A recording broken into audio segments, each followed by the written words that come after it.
Day number 3, ladies and gentlemen, at the Sido.gg Path2Pro Combine. And it's going to be the S-tier casters here. Shibby and Slayer take you guys through the next block here. And we are rapidly already into the draft here for game number 1. Our only traditional game of the day here, Shibby. But we've got a lot of fun players to talk about, and we'll have to find some way to intertwine those with our champion picks, as we are already at the B1 pick here for, I believe this is Mobility's Kittens. Yes, that's the name they went with. B1 Yone. That's what we're looking at. That's the first time this champion has gotten past the ban phase, by the way. I switched them. 100% ban rate so far. Aurora as well. So I'm surprised that Yone got through here. And I think, yeah, team 1, I think, is Shogo's Kitten on the blue side. And I believe Mobility's Kittens are on the red side here. A lot of stacked players. I don't know if anybody got to see, but there are a lot of high-level talent competing right now in this specific block of 3 here. We've got Shogo, we've got Dark Wings, we've got Mobility, we've got Otter, we've got a lot. Kim Down, I mean, Zamudo, Dragoon, household names that if you pay attention to tier 3, if you pay attention to tier 2, you would recognize how dominant these players are. And you look on Mobility's side, well, he's already cooking up a comp that looks mighty fancy for himself here. The Corki and the Ivern, a 80 carries wet dream, I would argue.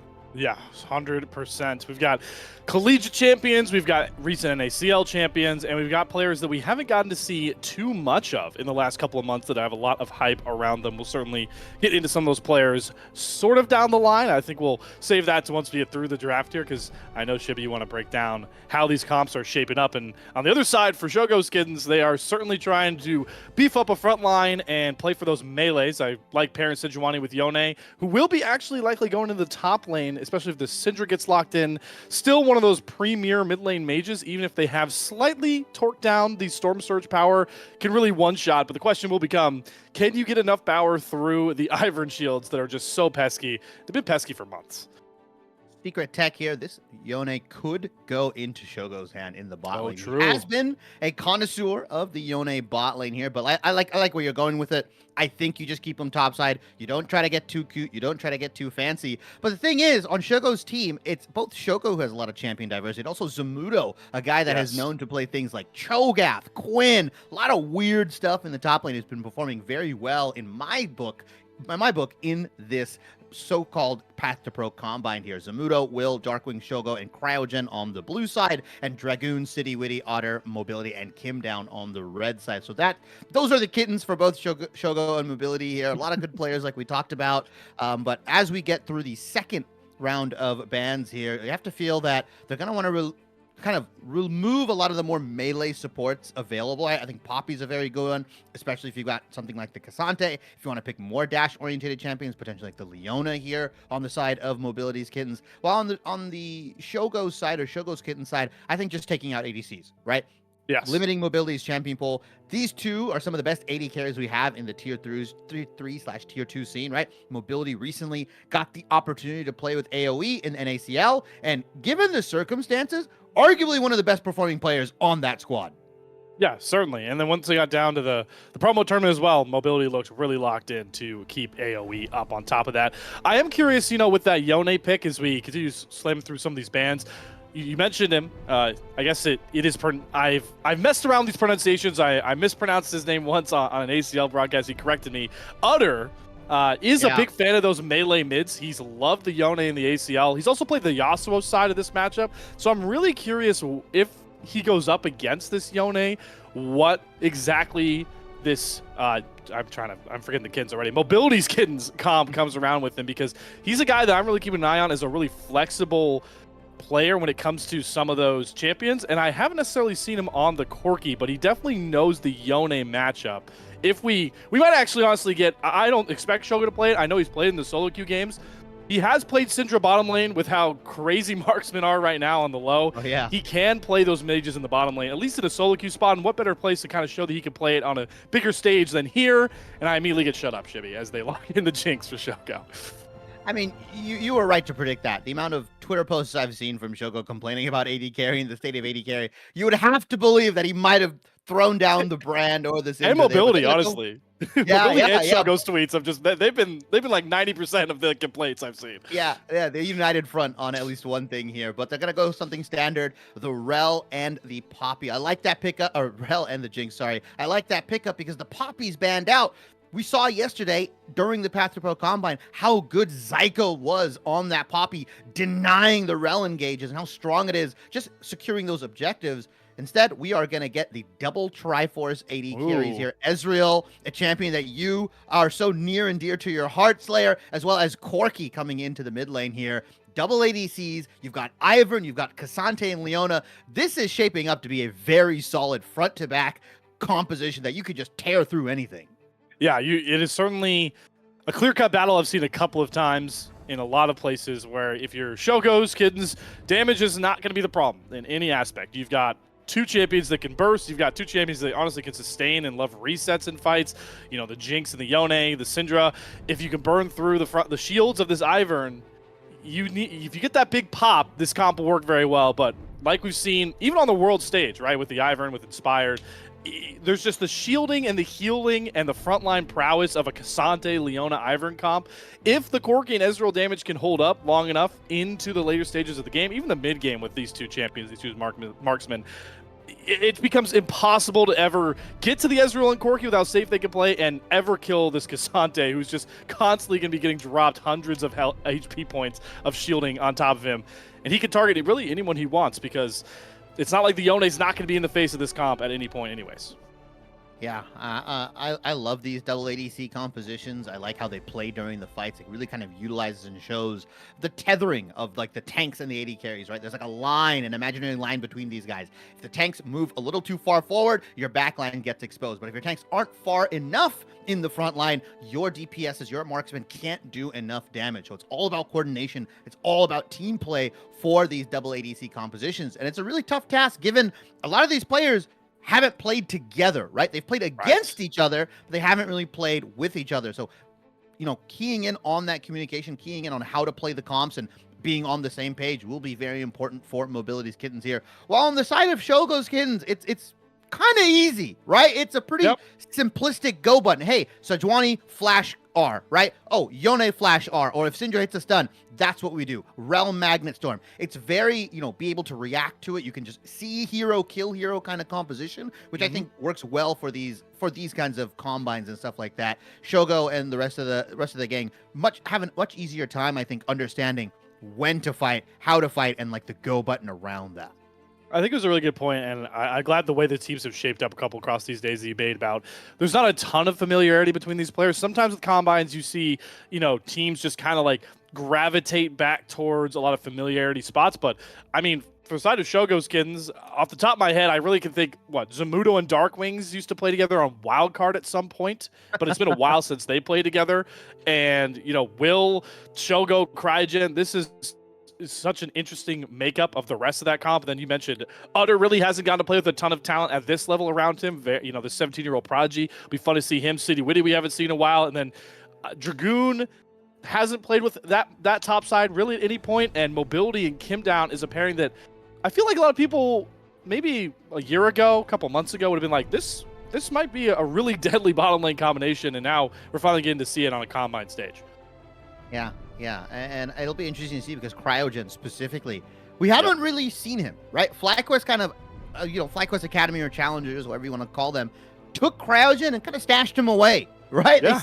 They put him in, they kind of kept him in solitary confinement, or they kept him in like the nice little bubble and were like, hey, we're going to keep you here, we're going to let you grow, you're going to learn. But I haven't really seen much out of him recently. And for like one of your, first competitive stints back, let's call it, to be paired up with arguably one of the best AD carries in tier 3/tier 2, that's a tough task, and you have to live up to those expectations. You have to live up to your AD carries expectations. So it'll be interesting what Cryogen can do on the map, how Shogo and Cryogen work together, because if you look on it from a pure experience standpoint, Mobility and Kim Down definitely had it. Kim Down 2 years in the NACL. Mobility played NACL this year. Shogo and Cryogen just kind of have been hovering around that tier 3 area, competing with Ole Miss, or in Cryogen's case, just watching on the sidelines of tier 2. Yeah, certainly going to be very intriguing, especially when you talk about the support battle, because in a draft like this, kind of expect to see, you'd hope at least, that Cryogen and Kim Down roam in this matchup. Jinx and Ezreal are two ADs that you can confidently weak side if you want to try and play for grubs, play heavy towards these top side, especially if you are Shogo's kids. Really want to see if you can get one of Zamudo or Darkwings ahead on one of these pivotal carries. So that will be very interesting to track as well. You mentioned we haven't seen much of Cryogen, so stats aren't really going to be a big factor so far from him. This is his first appearance in Path2Pro as well, but we already do. I know Shibby, we picked out some really good stats to see for some of these other players. Markedly, Darkwings, I believe, was one of the people you mentioned as well, and you can see on your screen now. Honestly, both the mid laners have been showing out, at least in the damage department so far. Yeah, they're number 1 and 2 on highest damage per minute. Otter's number 1 with Darkwings closely following behind that 980. So, you know, I'm interested to see how these two guys play out. They're on some very high damage champions. Corki and Syndra can definitely pump that out in very different ways. But also, if you take a look at Shogo's stats, it's not surprising that he has the highest CS per minute and the highest gold per minute. I mean, this guy is just very, very good at allocating the resources for him. He knows what he wants. He knows what to ask for. I think the really cool thing, though, is that Will has the highest KDA as a jungler out of the whole Combine so far, and he's been performing very, very well so far on champions like the Kindred, champions like Sejuani. He's played a plethora of different champions. Him and Kryra, to me, have been the top 2 junglers of the Combine so far. Granted, we've only seen 3 days, but these two guys have been popping off. And I think in the AD carry department, Shogo and Scary Jerry, unsurprisingly, 2 of the better ones. I mean, they're just looking very, very good. So I'm not surprised that these guys are on the top of the stat boards, but that can change. That can change by tomorrow. Certainly can flip, and it is interesting. You know, the prevailing. I know that the content piece or the meme that used to get thrown around with Will was that Will was like him in spring versus him in summer is like a completely different animal, and now we're gonna get to see fall Will, which I have no idea what that looks like, right? Because summer, especially this recent summer, I argued a lot of the time that I think the reason Polestar looked very impressive, at least in their qualifiers runs mostly. Pro Tournament was a bit of a different story with Sage Wabe stepping in. He was really impressive for Polestar, but for most of that summer, Will was arguably one of the most impressive junglers in that entire qualifiers. The rise of Bio and the Ducky Eaters really overshadowed it, but Will and Ariendel specifically were really cooking together to make Polestar get to the promotion tournament in general. So I'm very excited to see how Will stacks up once again against junglers that are a bit higher tier than he saw in the qualifiers. Outside of, it was really what, like Dardoch, you could really say were one of those like gatekeepers for a tier 2 jungler that Will can maybe even look like, maybe even not at that point. So now that he gets to go against City Witty, and we'll see him against some of these other junglers that you've been hyping up, like Kryra, who got some time in NACL, is going to be really good to gauge what we think of Will when it comes to that tier 2, tier 3 debate. Yeah, and he's paired up with probably one of the better mid laners on this Combine. Yeah. Darkwings, obviously just CLOL champion, decorated, played with the Slew Woo roster that competed in the NACL summer, also with the wildcard roster that competed in the NACL spring this year. I mean, just a guy that is always a force to be reckoned with and is on one of his better champions. I think the matchup that we haven't really touched upon and we haven't really talked about, although this guy has been looking very, very good so far in the Combine, Zamudo. Champion flexibility, his understanding of the game. Like, he is... You know, he's a very good laner. He understands these matchups very, very well. Was able to play stuff like the Udyr, pick stuff like the Riven, although he didn't have the greatest game on that, was still able to kind of flex his muscles and be relevant here. Going up against Dragoon, one of the guys that I think is like the tier 3 gatekeeper, right? If you're 100%. better than Dragoon, you can make it into NACL. If you're worse than Dragoon, you're not going to cut it. This guy is very, very good. Has played in tier 2 as well with Supernova, Lit Esports, all these kinds of rosters, and was dominating the NACL qualifiers up until the spring promotion tournament. Even then, doing relatively well. Like, this guy is always either going to be on the brink of NACL or in NACL at any given point. Yeah, there's a lot of fluctuation with Dragoon as well. You know, you mentioned how the end of the qualifier and promotion tournament run looked like for Dragoon. There was a reason there was the 050 meme, or like the 04, I think it was the 040 meme that was made up by the NACL team, where, you know, Dragoon, we saw him struggle, especially a lot in the laning department. He was giving up a lot of solo kills to guys like, I remember watching Decoy on Ornn, like completely body Dragoon on the weak side matchup. Dragoon still sticking to those really aggressive picks that he always loves to in those counter matchups, but it really wasn't working out. So I think this is a really big spot for Dragoon to show that he still can be that, you know, upper echelon of the gatekeeper conversation you're talking about, Chibi, that he can still be a tier 2 threat, because I think a lot of the sentiment out of the qualifiers was with the Dragoons Goons roster towards the end of the promotion tournament, he just wasn't gutting it. Yeah, and I think there's a lot of different storylines coming into this for some players, right? Some of them have a lot to prove to show that they still have some in the tank. Players like Dragoon, I think players, like Dark Wings even. But you've also got newer players like Otter, who has just kind of been tearing up the tier 3 scene. Kryra has been tearing up the tier 3 and tier 2 scene. Cryogen coming back and showing what he can do. And you've also got some like staples, some mainstays. Players like Shogo, players like Zamudo, Mobility, these guys that, when given the chance to shine, when the lights are the brightest, have performed and have lived up to their expectations. So there's a lot of good mix of different kinds of players here, and I love how this combine is trying to test all that with all these different challenges. I mean, yesterday we had like the no control wards or no wards at all in game 3, which I don't know, in my set when I casted it, it just turned into a bloodbath. I think it was a little bit more controlled last time, but we've got some interesting challenges after game 1 here, right? Game 2 and game 3, both of these teams will be playing Worlds drafts, and they'll be playing each side of it. And so that's going to be really interesting to see how they navigate. Now that they have prior knowledge of the champions that they're going to pick, how do they navigate, go through those laning phases, go through some of these executions on like win conditions and stuff like that. That'll be interesting. But we are going to get into game 1 here, Slayer, and I'm super excited to watch these guys duke it out. Yep, we get to our first game between I guess we're calling it the Path2Pro Kitten War, between Shogo and Mobility's version of the Kitten squads.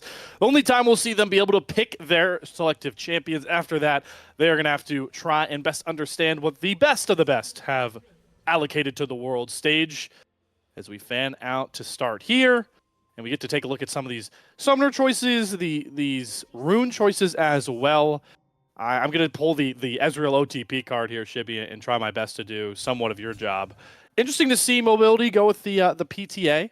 I know there's a lot of debate around what rune choices you can go with Ezreal. I like the Conqueror route for scaling up, especially in a comp that, like you're talking about, is completely damage reliant on Ezreal and Corki scaling to infinity behind that tethered front line like you were talking about. Yeah, I mean, it will be really interesting to see once they hit that like Triforce Muramana kind of power spike, right? The 2 items, once it's all stacked, that's when they're going to start really doing a lot of damage here. And they've also got like a pseudo poke comp, as Zamudo and Dragoon are already gonna duke it out here. Dragoon on the Cassante, like you said, on a different sort of champion, right? We've seen him trend towards stuff like the Darius, more lane dominant, like really like kill threat heavy champions, which obviously Cassante is, can kill in the lane, but plays a little bit more defensively, right? Looks for the perfect opportunities. While Zamudo is on something a lot more aggressive, arguably OP, probably the best champion on the patch. 100%. Took the Dornan's Blade as well, just recognizing I am indexing as much damage as possible into this assignment to try and likely pick up an edge that involves maybe first blood, maybe some more kills nonetheless. Both our junglers, though, start towards the bot side of our clears, as we already have Cryogen going for a bit of a cheeky engage to the level 1 Kim down. This lane, though, I feel like will be decently passive, especially once these 2 supports try and roam out of lane, leaving Jinx and Ezreal to their devices. Yeah, both pretty long-range ADCs. As level 2 does get hit, or is about to get hit. Oh, Cryogen didn't get it. Yeah, he didn't get the EXP. He kind of jumped the gun a little bit, pays with his HP bar here. Now, you did mention both of these junglers are starting on that bottom side. Interesting to note is that Ivern has opted to go for Summoner Spellbook. So no Airy, no Glacial Augment. He's going to hyper-index into stuff like probably the Exhaust, Heal, just to be more of an enchanter. I doubt he's going to take Ignite. I don't think we'll be seeing that here. Potentially a teleport as well from him. So I want to see how that Summoning Spellbook kind of plays out later into the game. Already seeing Dark Wings able to take pretty good control of that mid lane as well, stacking up a ton of those Splinter stacks, trying to rush the scaling on Syndra. Also went with the Comet as well, which you see from Syndra's when they're looking to be lane bully oriented. So we'll see if Utter can try and pilot that as these levels start stacking. But Zenith Blade down, Kim down, sees an angle in. Cryogen going to crash down, get a double stun. But in the mid lane, we see Utter, like we was talking about, gonna have to recall. Yeah, I mean, Dark Wings, there's some other stats that we didn't mention, right? Like second highest KDA. He's on third highest generated gold per minute. Like stuff like that. He's obviously highest gold difference per game as well. Like that is the reason why. You can just see how lane dominant he is, his ability to just kind of manipulate the minions, manipulate spells, and really kind of get you super low and force these summoner spells out of you, as Otter is going to have to burn the TP to get back in the lane. I mean, that's just the Darkwing's effect, unfortunately. Yeah, maybe the build path is also the Dark Wings effect here, as we see MR already coming through for Utter, likely rushing that Hex Drinker into the only AP member of this entire Shogo's Kittens comp. Yeah, City Witty is just going to hang around here. I like that. Sometimes Ivern ganks can be a little anticlimactic. He just kind of throws the bush in and is like, "Hey, I'm here. I'm gonna, be here to cover the gank." Realistically, I think Iverns are best when they're allowed to kind of react to ganks, or when they're kind of, waiting for the counter gank, because a lot of that shielding can come through. You can get the root down, and it really disrupts a lot of the damage that Darkwings is going to want to do here. But I expect Otter is going to get a lot of attention once Will ends up hitting level 6 here, but so far, a very quiet game from both of these junglers, where I expect someone like Will and Sejuani to get things going, especially if you have Zamudo on the Yone in the top side. Yeah, he's taken some not favorable trades into the Grasp Cassante. We do see that both supports have started to kind of prime these roams. Gotta like that roam timer from Kim Down. Had the ability to just leave mobility to his devices. Ezreal, one of the best champions to farm under his turret with a wave crashing. We do have that first Drake hitting the Rift as well, so we'll start to get an idea of the priority between the two neutrals. This dive.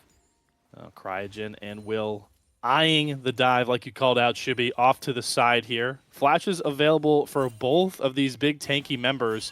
We'll see if they can chain these stuns together. Utter is going to eat the first stun, but flashes away from Cryogen's crash down, so stay safe. And Dark Wings dies to the turret aggro. How the hell did that happen? Cryogen might die here. They didn't get the wave in right now. Utter. One more auto. That is the most nonchalant, wacky first blood this Path2Pro Combine has seen. I have to think. Turret execution into the failed dive. Otter will take that gladly. Buy one, get one free is what he got there, right? Pretty much. Just autoed Cryogen down. I'm surprised the Ignite didn't go down from Cryogen after he landed the Flash Q, but the overchase and not getting the minion wave in, unfortunately, Darkwings does pay for it. Shogo. Oh. Shogo, good chompers and cleanse combo. He's going to lock Kim down in so he can't get a stun chain going. So he'll stay safe for now. Does burn that key summoner. Now with that Cryogen room, it allowed Mobility and Kim down to kind of get a little bit aggressive, right? Force Shogo off some of these waves. Maybe, force him off of these minions here. Unfortunate, as Darkwings was doing pretty good in the laning phase, arguably, against Otter. And just Corki getting that one little kill kind of evens it up right now, as Dragon does get started, but Ivern, notoriously bad at doing objectives by himself. He does really need his team to help him out. Dragoon went all out onto Zamudo up there, so there's ultimate advantage to Zamudo if he wants to try and turn that engage, but doesn't want to fight the damage buffed up Cassante. And this Dragon take is just getting maybe a little less weird now as we see mobility swing over to assist. Yeah, you really need your mid laner or your AD carry to come. Like, doing dragons as Ivern, even without Daisy, it takes like a century. Unfortunately, City Witty will get that, and that first mountain dragon, really valuable, honestly, in the hands of Mobility's Kittens. Without the amount of burst in the game on the side of Shogo's Kittens, that little extra MR and armor could make the difference. Certainly could. The team that is trying to be the beefier front line and sustain through a lot of these fights. Just saw Darkwing stick over to that first Splinter upgrade. He's got extra access to his Qs. We see both junglers honestly hovering around. Got to think that dive happens if City Witty isn't spotted covering at Utter. Yeah, honestly, just doing a good job. Ivern kind of just negating any sort of plays being made into the mid lane, which is all you want. If you got Ezreal, if you have Corki, just making sure your laners are safe, they're not going to die, and just having them farm up. Eventually, you'll just kind of outscale and win these team fights here. So, albeit junglers haven't really done too much in regards to their score lines. They're being 0-0-0. They've affected the map, and they've put pressure on to allow their laners to kind of safely play the game here. I like this hover from Cryogen. They're daring Kim down to go for an engage into Darkwings, who is available for a ton of damage, be able to poke Utter out even more. So we're seeing a lot of matched roams from these supports, and on really good timers is what's most important to me. Yeah, the cool thing to note is that Kim down is level 6. Cryogen still on level 4, so there's a big opportunity and window for Mobility's Kittens to start a fight here because they have the ultimate advantage. Like, you can't match ult for ult here. Cryogen 2 levels down, crucially needs that Magnet Storm to really get things going. So, I suspect that if Mobility's Kittens want to take a fight, they have to take it with the next 2 levels to have that Summoner Spell, or that's not Summoner Spell, the ultimate advantage here, as we see. Maybe KD's just going to throw this out. Yep, Shogo still without that cleanse. There it goes. Solar Flare will not get the stun. Good flash from Shogo. No Zenith Blade found, but you'll take that trade, ultimate, and a single E for the flash off of the 80 carry, the Jinx in particular. Yeah, and Kim Down has flash available. He can flash Zenith Blade potentially. Look for a kill angle onto Shogo. They're looking for something. I think Will is going to be down here to cover it. Yep, Will is roaming down. Rocket comes out. Ton of damage on a mobility as Cryogen goes for the full engage, but we don't see Will spring to action. Maybe for the best, as City Witty is roaming down as well. Daisy out. Both mid laners are coming down towards the bottom lane. This is about to be an absolute fiesta. With the waves not in the right spot, everybody just returns to natural order. And Dragoon Zamudo fist fighting in the top side right now. Oh, all out for Dragoon. Zamudo still holding on to that Fate Sealed as well, looking for a good angle in, but once again, doesn't want the fight any longer with Dragoon buffed up. Go back to the bot side. Cryogen looking for potential stun. Kim Down. Will goes in, tries to get the stun. Flash for flash. Mobility cutting out very well, but they're going to leave Kim Down to fall to Daisy and company. Shogo gets the reset. Glacial Prison down as well on top of the Ivern, but it's Daisy to find the kill onto Cryogen in the background to make it a trade. This game is just staying wacky. It's a 4v3. You gotta respect Daisy. Daisy's got hands. So unfortunately, Cryogen does go down, but I will take the 1-for-1 if I'm Shogo. That kill going on to him as Zamudo and Dragoon. Oh, all right. No, you can't do that. You can't pause there. You can't do that. Come on. I'm actually curious if Zamudo's arc key's broken. I have not seen this guy throw Fate Sealed out. He still has it, by the way. He's gonna ult off pause, isn't he? Like that's what's gonna happen. He's gonna flash ult off bot. This is a crazy pause. I want to know. I wonder who initiated it. Maybe there's obviously a disconnect. Yesterday we had Sushi disconnect, so I don't think this is like a bug issue or anything like that. But this is insane, right? Dragoon and Zamudo fist fighting in the top side. There is a little bit of lifesteal on the side of Zamudo here with that Vamp Scepter, so maybe he thinks he can get it out. But right now, the HP advantage is going to Dragoon, right? He's got flash. He's probably got the grass proc coming up as well. I think it's going to take a marvelous outplay from Zamudo because he is sitting on a sliver of health. He's got to like full CC stun him, get another shield off. I don't think he's going to be able to do that. Okay, Q's back and then flashes, so Zamudo knew he could not win that matchup. I was ready for the flashback into Fate Sealed back forward into a Q combo, but Zamudo is going to play safer as we get the secondary pause that Riot still loves to have in spectator delay. No issues anymore. We'll be back, folks. Yeah, it's going to resume. That's just what happens when a pause in-game happens. The client begins to pause, and we'll get back into it very soon. But yeah, Zamudo not actually winning out in any of those trades here, unfortunately. And, I think the Yone into Cassante matchup is kind of rough until Yone gets that stride breaker. That's when he can really start sticking. Is Otter? That was a really good Valkyrie forward because I think if the W hits, then the Unleashed Power comes out. Darkwings has the kill. So Otter, as silly as it sounds, going forward actually saved him his life. Yeah.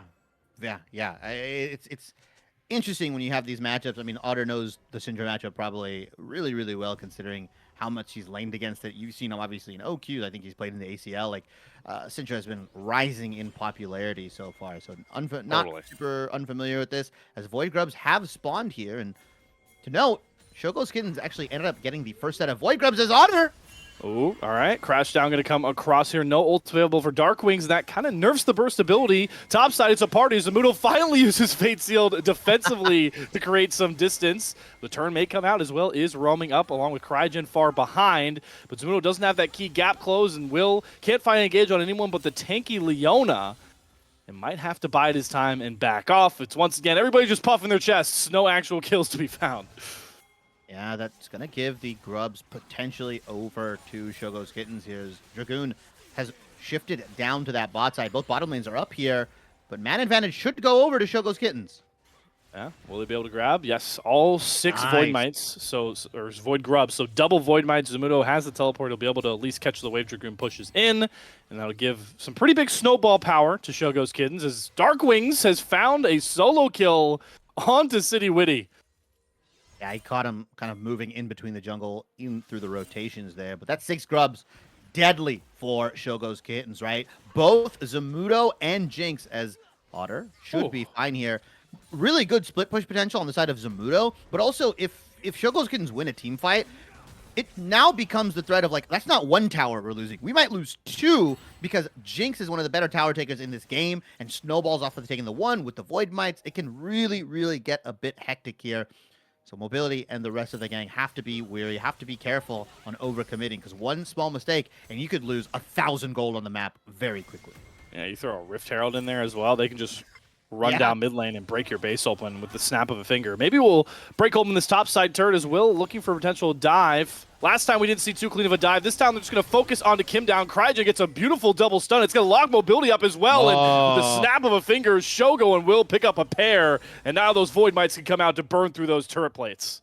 Beautiful dive coming out from Shogo's Kittens there. I mean, the tank aggro juggling, the focus onto Kim down because he has no flash, and even if he does get the aftershock, it doesn't matter. There's just too much damage coming into the top side over there. So really big kills, really big pickup. Another kill, I believe, going over into Shogo's favor on one of his better champions, right? This guy hard carries on the Jinx here. So giving him those 2 kills, having that Kraken Slayer available as legendary items begin to come out. And yeah, like you mentioned, like we talked about, one small mistake and that turret is done. He's gotten all the topside plates plus the first turret gold. I mean, this dude is rich.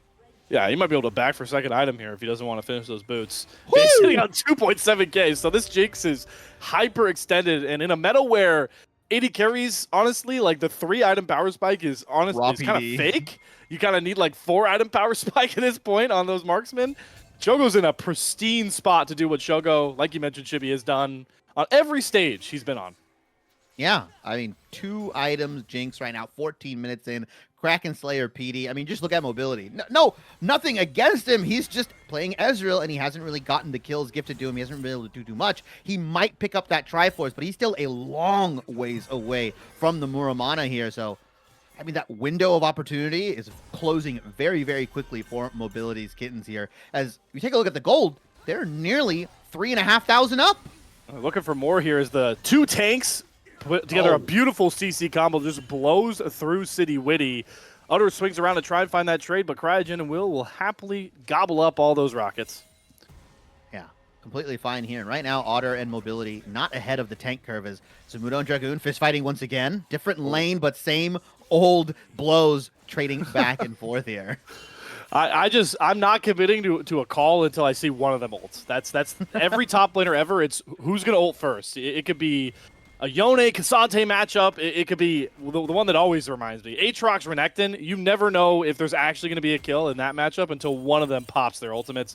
And we've seen the same here between these two. Yeah, just fighting it out and then regenning their HP as the Herald does go over to Will and Shogo's Kittens here after that one pick on to City Witty. He's been having a decent game, has gotten the redemption, but just hasn't really been able to empower his 80 carries the way he'd like. And that's not going to happen for a while because just how behind they are on the curve. It's now, what, 5,000 gold lead for Shogo's Kittens, quietly amassing that through turret plating, through better map rotations. I mean, just a couple quick kills here and there. But realistically, these guys have just been mechanically outplaying a majority of Mobility's Kittens. Yeah, and this is going to put a lot of pressure on Kim down because now a comp that was designed to sustain and survive has to find engage because you cannot afford to just let Shogo ramp up with these fights. So you're going to lean on Kim down to find these dream engages onto Shogo, who currently has both the summoners up. So a tough enough spot as you can really get at this point for Mobility's Kittens. Yeah, Solar Flare lands, he's going to cleanse it, right? There's not much you can really do, and that's a free summoner spell, as you did say. Rift Herald does get dropped into the mid lane. All right, here we go. As we talked about, Shogo gets the reset. The Void Mites are still going. Don't think Shelly's going to get that crash with 4 showing mid, but mid lane tier 1 turret. I'm going to piss off LS by saying this. Valuable to knock down, in my opinion, to open the map up.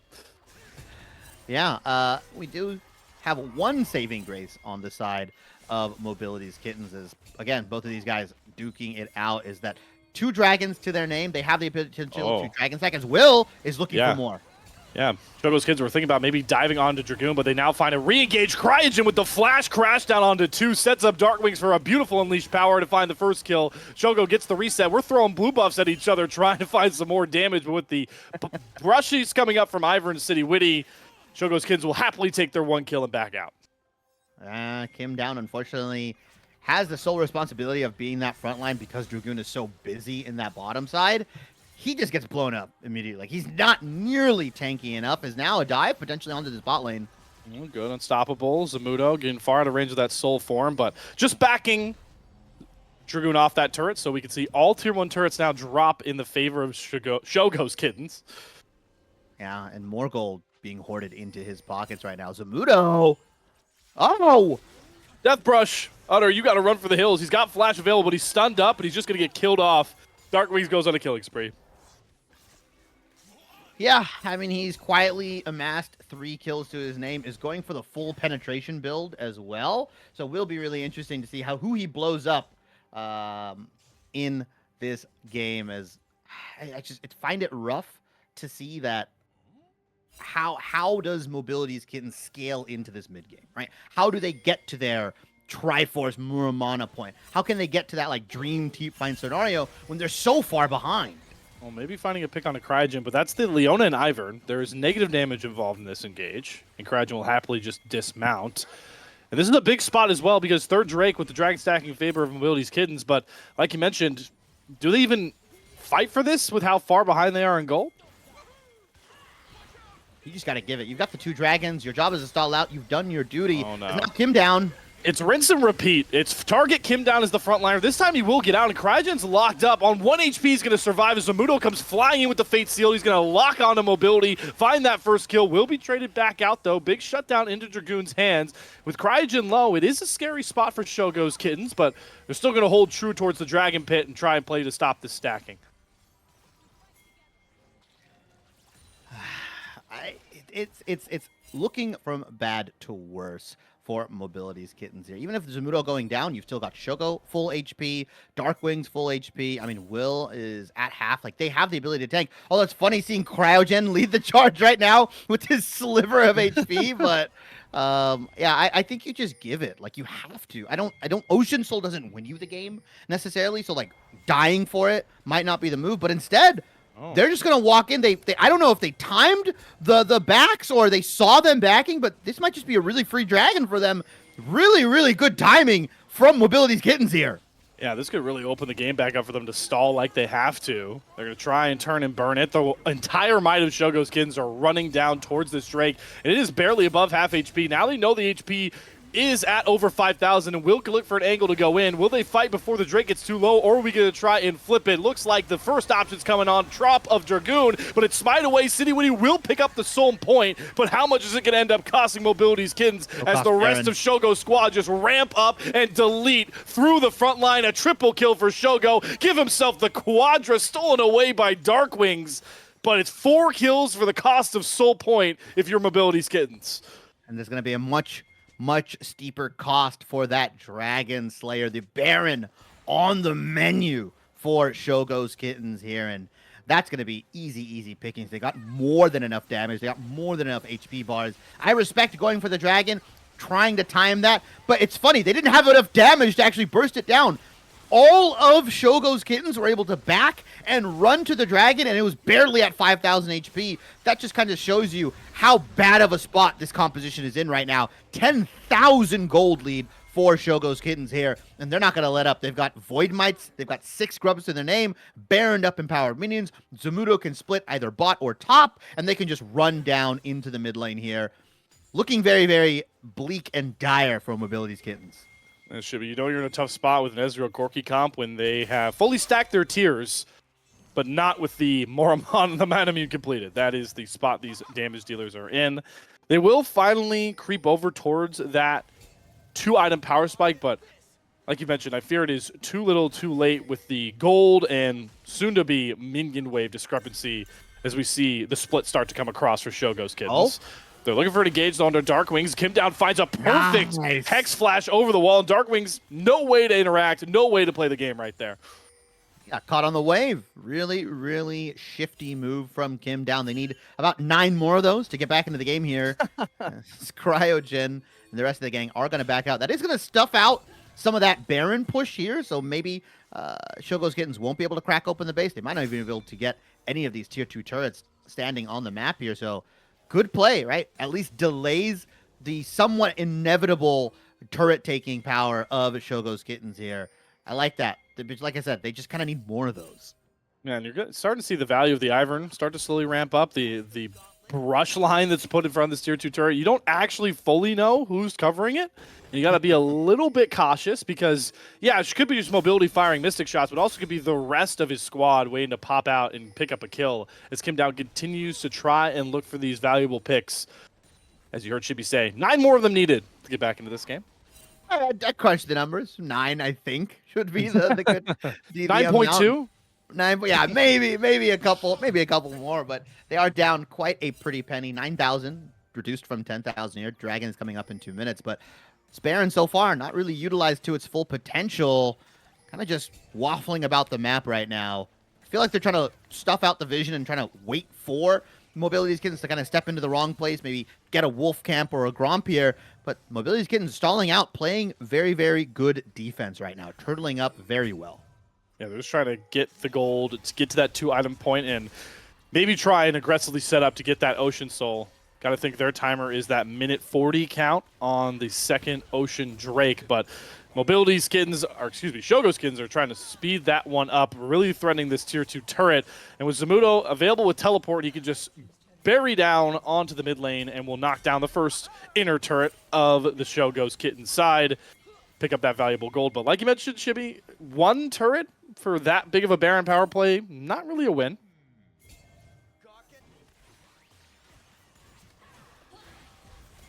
Especially if you're 10,000 gold ahead, right? Mm-hmm. That's the rough part. Oh, certainly is the rough part. I think we are starting to potentially lose Chibi. Are we back? Are we back? Hello? I hear you now.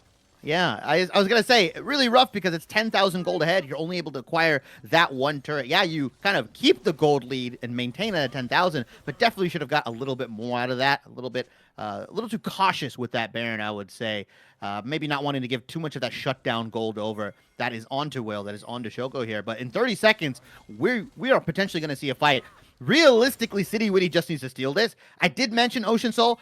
Not really a solid win condition. I don't think it's going to do too much, but it will allow them to stick into these fights a little bit longer. Well, not if they lose their major frontliners. Dragoon is stunned up and locked up by Cryogen. Darkwings has more than enough damage, so the star of the fight is a pick on a Dragoon and make it Kim down as well. The entire front line burned down, and Shogo is unleashed. I mean, it took 5 autos for him to melt City Witty, and with the movement speed up, he's going to force Mobility to flash over the wall. It turns out Shogo's squad just didn't even need Baron to try and threaten the base. Yeah, both AD carries alive right now. Let's see if they can actually defend the base here, though. Not enough damage. Muramanas or Manamunas are completed. Let's see. Can they play base defense? I don't think Shogo's Kittens are going to go for the end here. They might just take this inhibitor, back out, get the Dragon, make sure they don't get the Ocean Soul, and just wait for that Baron. Coming up in a minute and 30, they're going to reset after the Dragon and put their vision line down and rinse repeat, right? That's all they have to do because the front line of Dragoon and Kim Down is just not enough. They get absolutely shredded. Man. Chibi, you pointed it out with Darkwings' build earlier, and now we see it with Shogo as well. They have invested into armor and MR penetration to show that game plan is just burn through Kim Down and Dragoon and really nerf the capabilities of this Mobility's Kittens comp. And they're both going to be, 2.5 to 3 items by this point, so damage is more than reliable to just rinse and repeat that fight style.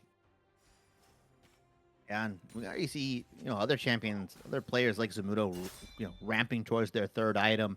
Will's going to be ramping towards his third item pretty soon here. And it's just tough. It's tough for Otter and Mobility to kind of get through these beefy frontliners. Will is really strong. Cryogen's really tanky. They've got Locket of the Iron Solari. Also, Frozen Heart into double AD carry, a Savant item purchase from Will, reduces the amount of damage that these guys are going to do. So this front to back double AD carry composition has a lot of health bars to chew through right now.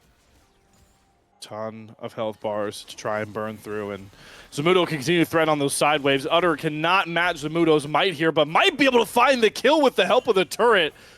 Expert positioning there from Utter to pick up a pretty critical kill.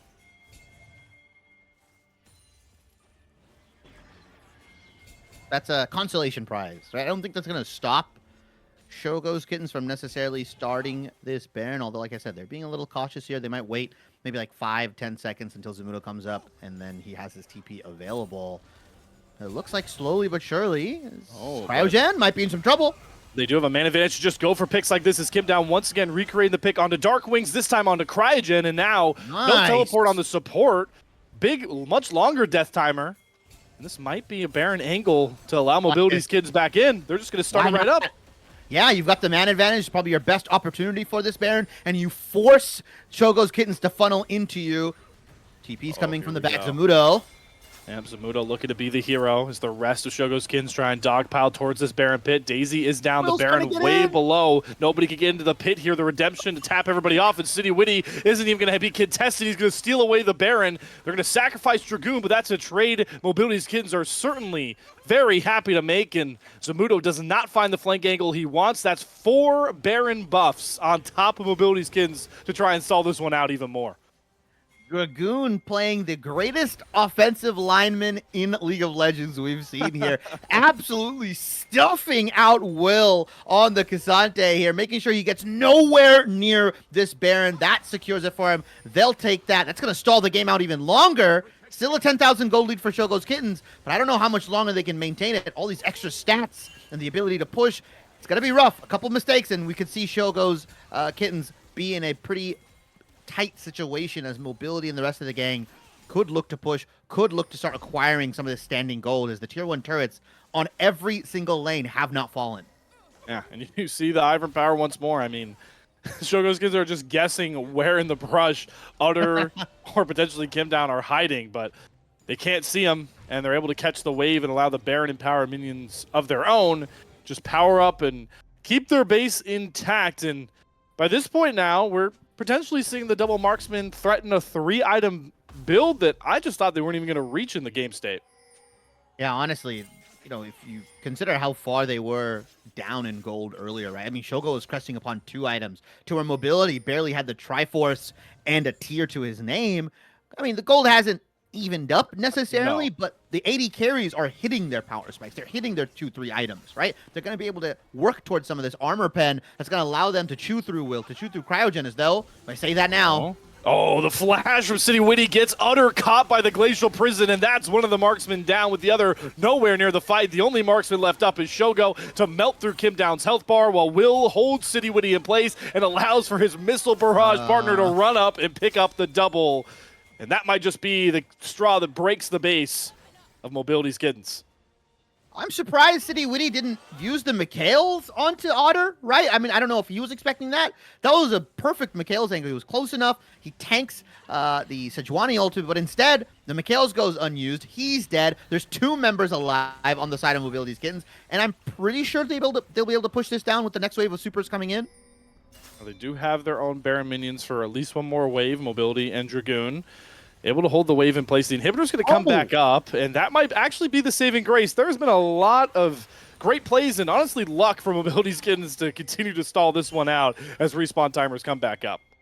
Nice, nice. I mean, just another stall option for Mobility's Kittens here. The dragon is coming up in 8 seconds. I don't think Mobility's Kittens can fight this. But they're going to look for something. Cryogen wants to fight. He's going to find it once again, throwing the front line of Mobility's Kittens to the dust. The rocket from Shogo nearly blows up Mobility as it's Kim Down and Dragoon that have to sacrifice their lives one more. I've seen this story before. The 2 marksmen and the Ivor trying to hold the base, but the tatters are being shown by Darkwings and Shogo, whose damage is just absolutely ridiculous. The flash forward to seal it. And finally, the expected result from the early game. Shogo's Kittens get it done at the 31-minute mark. Took a little longer than expected, but I think the outcome was always going to be a victory for Shogo's Kittens here. Slowly but surely garnering those gold leads, funneling a lot of that gold into Shogo. I think the real turning point was when he got all those turrets in the top side, right? All the turret plates plus the first turret gold. They got the dive onto Mobility and Kim down there. Like that's where really the turning point or the tipping point happened. Shogo back, he had 2 items to his name. Neither Mobility or Otter could really compete, and they just couldn't take those fights. I feel like, unfortunately, Mobility's Kittens, their composition could never come online the way we expected because they were so far down in the hole around the mid-game point. Yeah, it was a valiant effort though to battle back here for especially some of these members. Yeah. Kim Down found some really good angles. We saw Utter and Mobility do a really good job abusing their range discrepancies with those Ivern brushes to stall out a lot of those pushes. So I do want to give some credit, to be able to battle back and keep that game closer. Because like we were saying, like you highlighted, should be in a lot of other scenarios, that game ends 5-6 minutes earlier than it actually did.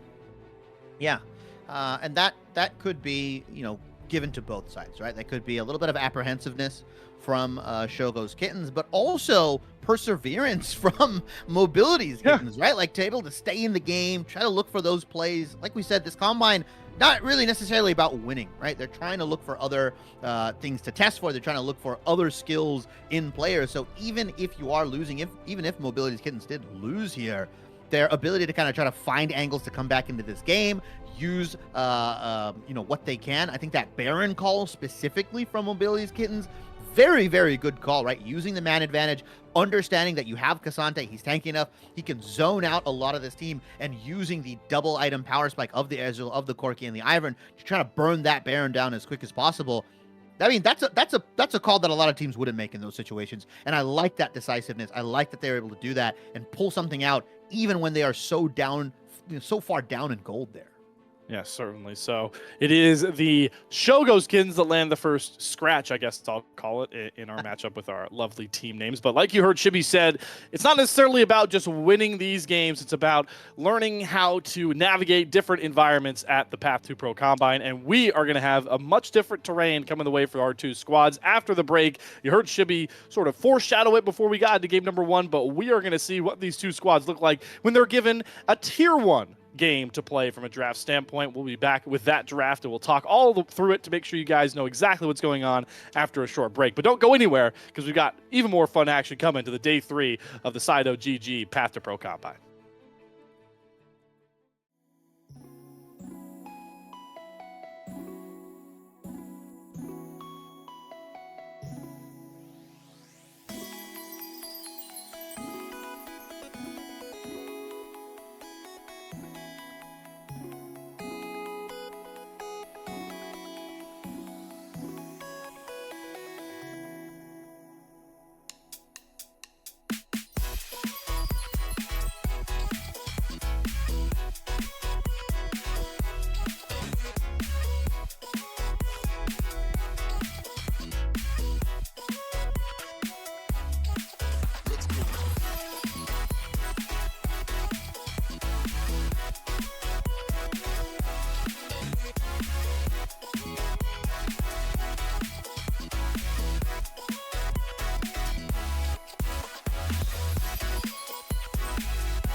Welcome back after extended break, everybody, to day 3 of the Sido.gg Path2Pro Combine. Shibby and Slayer taking you through S-tier casters with S starting our names off. How apt. Well, I promised everybody at home that we had a bit of a special flavor that we've seen. You know, yesterday you saw the wardless games, and now you're going to get to see how our players look when they are given a not only just tier 1 level draft, Shibby, but a worlds level draft to play on. Yeah, this will be a world's level draft. So you're kind of wondering, why did we pop into draft? Why didn't we get to see what these guys picked? Well, if you guys have been watching Worlds, you would recognize this draft. It is the HLE versus BLG draft specifically. And both of these guys, both of these teams have been given these drafts to play with. Game 2 will be the drafts you see here. And Game 3, the sides will be reversed. So Dragoon and the rest of the guys, or Mobility's Kittens, will be playing the red side draft. And in Game 3, Shogo's Kittens will be playing the blue side draft. And the purpose of this, as Parth so kindly explained, and they'll give it like a little cliff notes, is that instead of focusing on the draft advantages, instead of focusing on the actual draft side, you now have time to plan out the win conditions for your teams, because these guys, both of these teams, were informed that they would be playing these world drafts well before today, I believe. So they're going to be playing these out. They're going to focus on the win conditions. They'll be able to plan out executions on how they want to play the game, how they want to lane, right? It's less about like, oh, what is this guy going to pick? What is this going to do? But it gives more time for planning, and it gives more time to understand what your champions do and being able to see that on a high level as well, because I do believe they reviewed the VODs from BLG and HLE, and to understand like, hey, this is how the laning phase should go, or these are the mistakes they made. Let's not make this mistake. All that is going to be tested here. So it's testing VOD reviewing, it's testing planning, it's testing all these different things, which is kind of the main focus of the Path2Pro Combine from side OGG. They are not just seeing who can win and who can perform the best on any given day. They are testing for very specific things, right? In the Ward game, like you mentioned, intuition, stuff like that. In this game, they're going to be testing teamwork, understanding of VOD reviewing, how to side lane, how to execute on your win conditions, all that kind of stuff here. So I'm very excited to watch these guys kind of duke it out on a, like you said, tier 1 worlds level draft. Yeah, and then the like secondary thing that comes out of this as well is that you get to see players play champions that maybe you don't know them that well for. Like, you're going to see in this game, the best example, I'm going to steal it from Shib because he said it at the break, but Shogo Ash is like not a thing.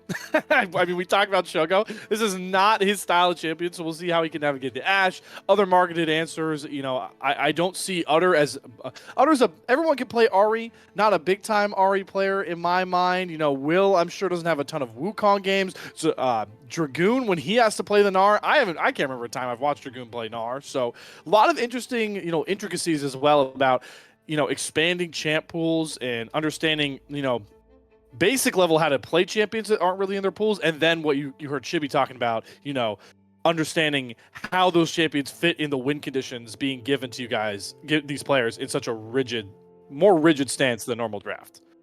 Yeah, very clear win conditions on each side as well, as we are going to load in a game here. I mean, you can kind of just kind of understand where the strengths lie with both of these drafts. If you look on the Mobility's Kitten side, the blue side draft, a lot of good side laning potential, right? Jax, Ahri, Nocturne, like the shadowing of these champions post laning phase could be really rough. And Mobility on a fairly safe champion, right? I mean, the draft that red side has or Shogo has, there's not a lot of like point and click CC. You have to like find the go button. You have to find Shogo's engage. You have to follow up onto that. So, I mean, it's a very interesting composition. A lot of cool win conditions on the side of Mobility's Kittens. While on Shogo's side, kind of bash your face in, look for these engages, fish for these ash arrows, and once one lands, Will and Darkwings are going to be flying in onto that target immediately. So they win a lot of these more bunched up kind of team fights. Even though Rel is on the side of Mobility's Kittens, you can still stack on each other, and you can win kind of these big group objective kind of team fights here. While on the side of Mobility's Kittens, they're all about split pushing. They're all about like picking and prodding, getting that first kill, and then following up and resetting onto the map. And those are two clear win conditions that are very fun to watch act out on the Rift because they're so, you know, polarizing compared to each other. I mean, everybody has watched games at every level where it's two team fighting teams that are just going to throw each other at them. They're going to throw themselves at each other and try and burn through front line. Utter is going to take a pretty unfavorable trade here. One more auto actually gives away first blood. Zamudo's going to flash to guarantee it. And maybe not the start that either team was expecting with their champions being given to them. Yeah, you know, I don't really remember Zika dying level 1. Maybe that's not how the draft was supposed to go here, but regardless, Cryogen and Shogo on the top side. Here is a lane swap being executed. It's matched actually by both Ash and Rakani here, who should have a favorable laning phase against Zeri and Rel here.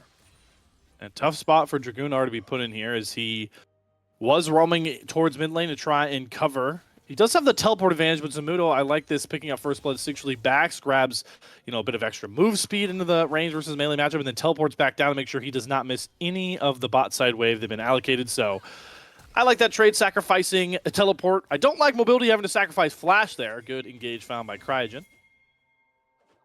And Cryogen already impressing, right? Last game with the Rel. I mean, it feels like he didn't even take a break competitively. I feel like this guy just got back in and was like, yeah, okay, I know how to play. I'm a high-level player. I got to sit behind FlyQuest the whole NACL here, and he's just kind of been really good at finding those angles of engage.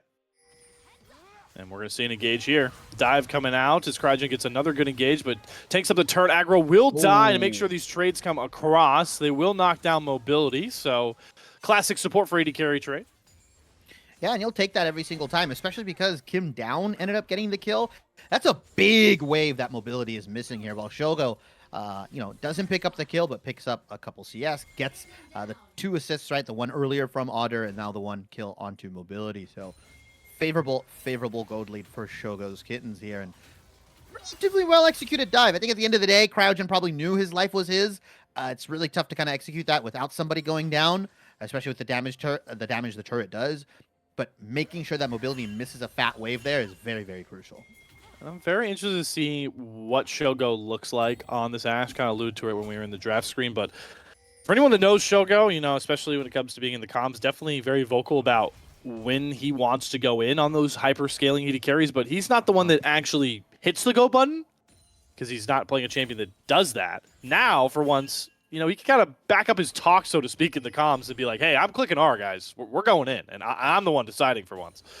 Yeah. It'll be really interesting to see how he fishes for these picks on the Ashe here. As not a lot of mobility on his side, and so he's going to have to position very, very well. You kind of typically think of it like, okay, he can play the Jinx. He's got really good positioning. He can reposition when he gets the kill, when he gets the reset. But Ashe, very heavily reliant on being in the right position at the start of the fight.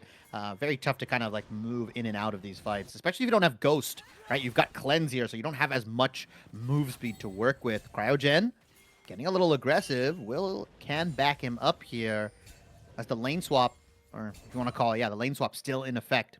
Bot laners on the top side, top laners on the bottom lane. As Otter and Dark Wings, relatively even CS, given Otter died in the early game. Yeah. Not the same to be said for these top, maybe bottom laners you want to call them now. Zamudo built up a decent lead as well. Going to be able to get a good crash in. So really not being punished too heavily for the fact that he does teleport early. Dragoon will be able to stack up maybe a bit of a freeze, but Zamudo in a really nice spot on this Gnar that's going to have to be a big player for that, ragamuffin, everybody throw everything in comp you were talking about with the Sylas, the Wukong, and the Gnar ult. Yeah, I mean, there's a lot of potential to just like slam 3 or 4 guys into a wall, double knock up, right? And depending on what ultimate Dark Wings chooses to elect here, whether he goes for the Magnet Storm, maybe he goes for the Ahri ultimate, so he can also reset. Like, there is a plethora of decent ultimates for him to choose from, and that selection could make or break some of these fights. You don't want a Nocturne ultimate when your team is falling back, right? And you don't really want the Ahri ultimate if you're already caught out, and it's kind of rough.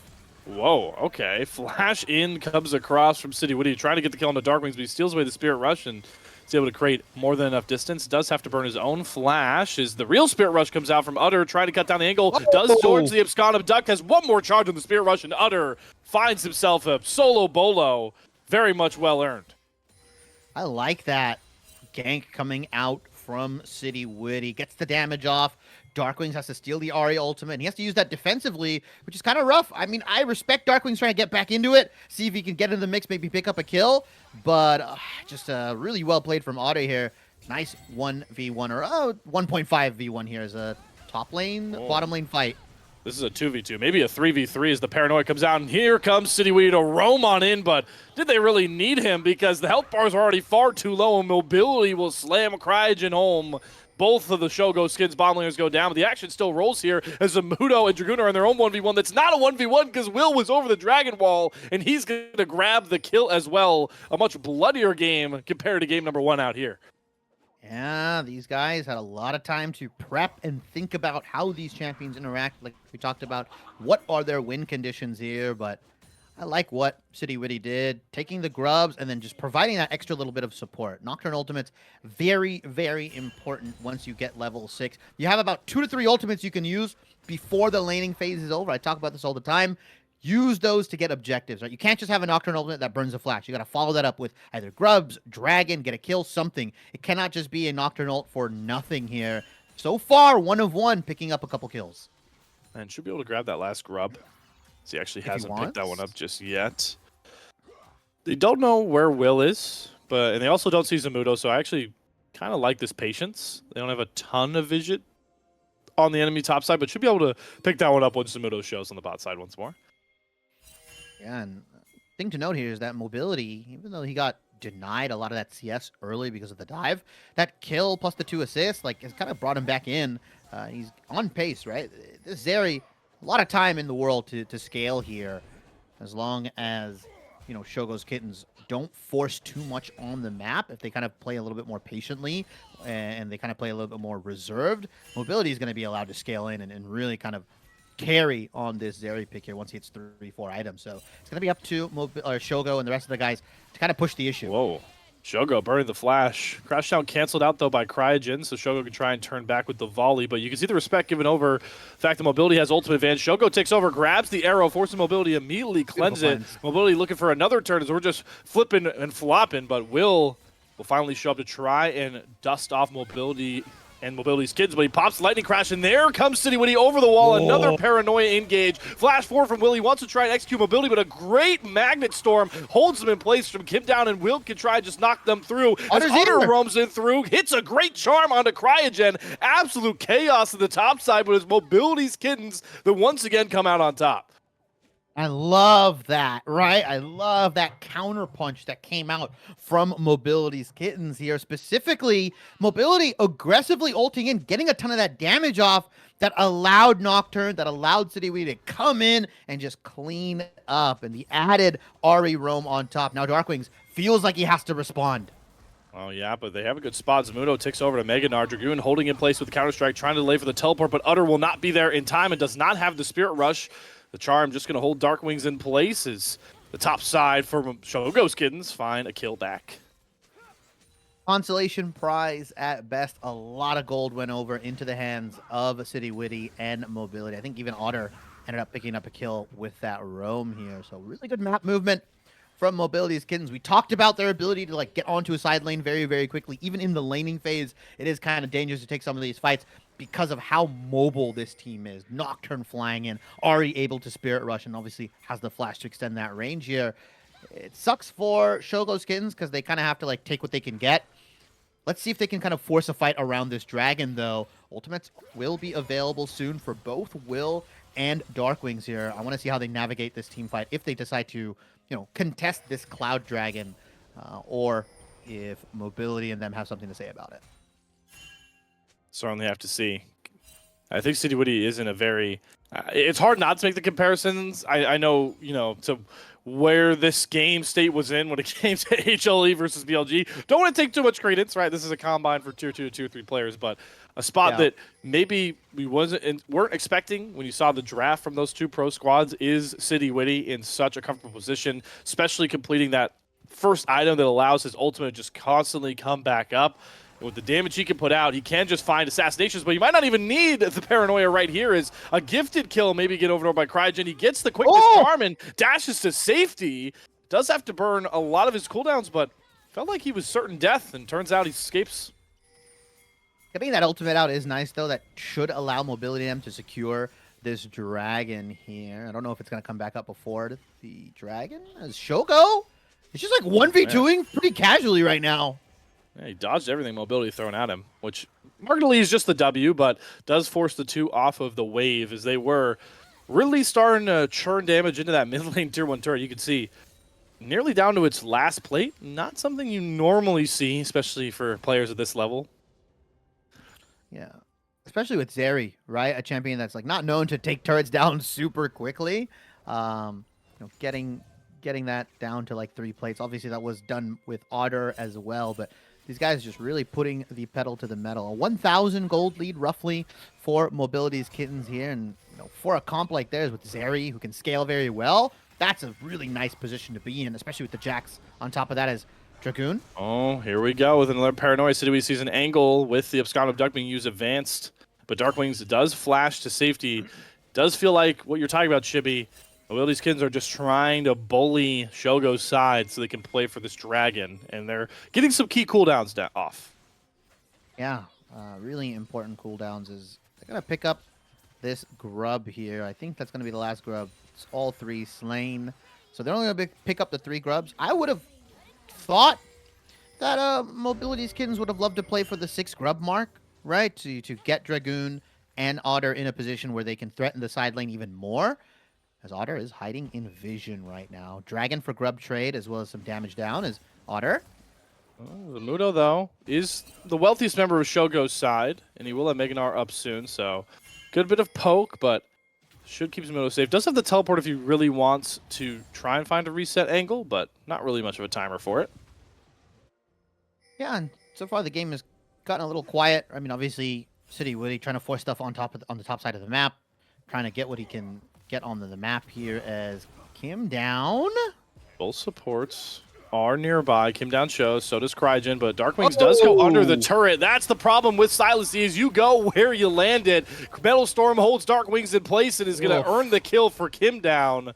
But a good play from Dragoon and KD to react to a mistake from Darkwings. Yeah, I'm surprised that Darkwings decided to eat into that direction. I believe he even saw Kim down there. Maybe he thought they could get a kill. Maybe he assumed Cryogen would be able to help him out. Not enough damage, not enough healing, and yeah, just a interesting mistake. Uncharacteristic from Darkwings, I would argue. After that massive Syndra game he's had, kind of on this Silas 0-2-1, hasn't been really able to do too much. While on the other side, Otter getting a lot done on this Ahri. That top lane roam, splitting into that bottom side, just doing what he needs to do. Playing his life is probably the more important thing as I say though. Is it the Shibby caster curse? That's the entire combo from Zamudo. Outer does force the Spirit Rush out. They have a teleport. 2 versus 1 as Utter's trying to bail out from his own turret. Flash comes out, but he's also got Cryogen coming after him, and there's no way for Utter to escape. He's got to be cursing out Shibby after he falls. That's insane. You brought a 3v1 onto him. Apologize, Otter. Other than that, though, has been doing a pretty good job, I would say. Not respecting Zamudo there, unfortunately. With that, though, with all that pressure being put down from Shogo's Kittens onto that bot side, overloading that bot lane, they are allowed to pick up mobility side the Rift Herald. Yep, and we will see first turret actually barely going over to Darkwings, so he picks up that extra gold as he's trying to get his Silas going after that not great start that we talked about. It's interesting, though, the state that we're in. I'm glad that we don't have such a runaway going into the mid-game that we did game number 1, because when you talk about the win cons for both these teams, the 2 most fed members, the 2 members with bounties, actually being so integral to how these teams play is really intriguing to me, with the fact that, you know, City Woody's Nocturne on a pick-oriented comp is the most fed, and then Zamudo 3-0 on a Gnar that is going to be, you know, that pristine point of the spear for this just team fight, ult-oriented Shogo side is really fun, and should be really fun as this game goes on. As you can see, Zamudo starting to flex his muscles into Dragoon, who has no chance in this matchup, especially the range versus melee matchup. Zamudo going under the turret, takes 3 turret shots, will not land the Q, but Dragoon had to use everything to make sure he didn't fall there.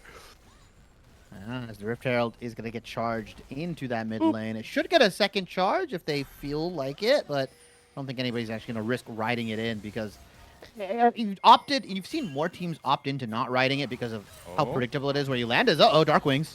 Darkwing, Spirit Rush stolen. Doesn't get the lockdown onto Utter, but they're just going to try and focus through Kim down. Flank from Dragoon, and Lightning Crash comes out for mobility, but the knockup from Will does hold mobility in place for the time being. Goes over the wall. He's trying to kite back, but there's not enough space for mobility to operate. Utter falls. See you later, both damage dealers. Dragoon's going to drop as well. Darkwing sets him up, and Shogo's Ash knocks them down to bring them back in front in the gold department. That was rough. And City Witty as well, one of their strongest members on the side of Mobility's Kittens, not present for that fight, not available. So you can see how quickly that composition got whittled down here. We talked about, it was a very good point. You talked about like the point of the spear, the tip of the spear here. Zamudo wasn't there, but they still have Will. They still have Darkwings, these guys that can just, at the blink of an eye, flash engage onto somebody. And you saw that exactly. Will beautiful, beautiful Wukong ultimate, but also Darkwings on the side, just, cutting both Otter and Mobility, or sorry, Otter and I believe Kim down off from their team and just creating those two separate fights. It's really hard to fight into that, especially with Mobility, who doesn't have a ton of damage right now, right? Has Static Shiv, needs to hit that 3-item mark before he can really start whittling down some of these health bars. I'm just glad that we've seen both teams show the strengths of the comps that, like we've talked about a lot, I just want to reiterate, have been given to them. This is a Worlds draft. This is a BLG HLE Game 3 from Worlds. So we've seen the strengths of City Witty, finding those picks constantly, but recently it's been Shogo's Kittens who just, if they're on top and they're sticking to Mobility's side, they can win these fights, and they feel like they can win trying to play for this third Drake that certainly has to be contested by Mobility's side. The lights go out, they're going to look for an engage. They're going all the way back to try and play for Shogo, try to create some space as well, but they've lost Utter's health bar very low, but it doesn't matter because Mobility maybe has the damage on tap, trying to burn through with the lightning crash, finds himself a second. Zamudo cannot get back towards the Zeri, and Mobility's just going to ring them all in. Ace over to Mobility's Kittens as they shut down Shogo's side. Nice pickup from Mobility here. Had the Runan's Hurricane on that back here, and you can kind of see how his damage skyrocketed, right? Able to lay in multiple Qs onto multiple targets. Runan's Hurricane, a very big buy for Mobility because of how bunched up Shogo's Kittens team wants to be, right? The Wukong on top of the Silas, on top of the Gnar. They all want to kind of get in and get into the mix here. Very, very good kiting from Mobility. I really thought Zamudo, with that TP flank, would have been able to do something, but he wasn't in Mega Gnar form. He was stuck in Mini and couldn't do much. Big Dragon, big takeaway from Mobility's Kittens here to stop that Dragon stacking, to stop that Hextech Soul Point. And now the gold has swung, the pendulum of gold has swung back into the favor of Mobility's Kittens here.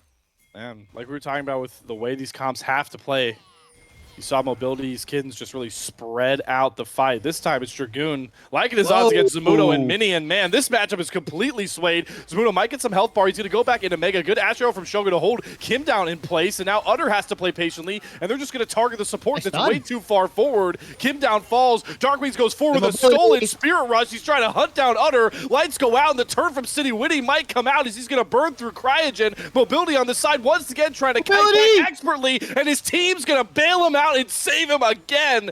Shogo's Kittens tried just too hard to find the quality kills, and boy did it cost them. Yeah, they ended up picking up Kim down early on, and they just tried pushing forward and forward, not really able to keep track of Mobility. Nice cleanse from him. You saw Zamudo flash nard him into the wall. The immediate cleanse came out, and there just wasn't enough damage. Darkwings and the rest of the guys couldn't get all that DPS into him, couldn't get him down, and Mobility just allowed to kite through these fights here, and 3 items now on Mobility. He's got he's got the shield bow as well to give him even more survivability. It's gonna be tough to take this guy down because of how Shogo's Kittens composition wants to function in these team fights. You gotta believe Shogo wishes he's on the Zeri side so he could hard carry more, because this Ashe right now, Kraken Slayer PD doing as much damage as it possibly can, but it's just not enough. And we talked about Darkwings' early struggle in this game. You can see his build path also really making damage a problem. Cosmic Drive, Leandries, not the burstiest of Silas builds, just really further reinforcing the fact that Mobility is in a pocket right now where he can really, if positioned correctly, blow open this game like we saw Shogo do in game number 1 similarly on his hyper carry pick. Yeah, it sucks because you'd see maybe like the Lichbane into Proto Belt for Silas's, but instead he's gone for a more like, I'm not gonna say bruisery, but like sustainy kind of thing where it's like a lot of health, a lot of AP, gives him a more kind of, drain tank feel with the Silas, but it's just not enough damage, right? And yeah, he can live for a decently long time. As on Vision. Oh no, Utter, that was a pick ward, my friend. You knew they were spotting you, and with an Ashe on the Rift, you can never be safe backing in a brush with Vision. Shogo is going to kite this out, and with that kill, Dragoon on the bottom side pushing the bottom lane tier 1, they're going to start this Baron. They're going to pull Mobility's Kitten's card here. Yeah, and they've got Zamudo with Mega Gnar for a little bit longer, and he's going to try to capitalize it onto Kim down, who gets a Magnet Storm, but he's all alone. Teleport from Dragoon, maybe ill-advised, as he's now surrounded by Shogo's Kids, who are going to claw him down and pick up a double for Will, as the team could just succinctly turn right back towards Baron Nashor. And that's the threat of this Ashe composition, just fishing for picks, fishing for man advantages, and they get that kill onto Otter. He's probably going to try to TP in. They're going to contest the 3v5. I don't think they got the damage.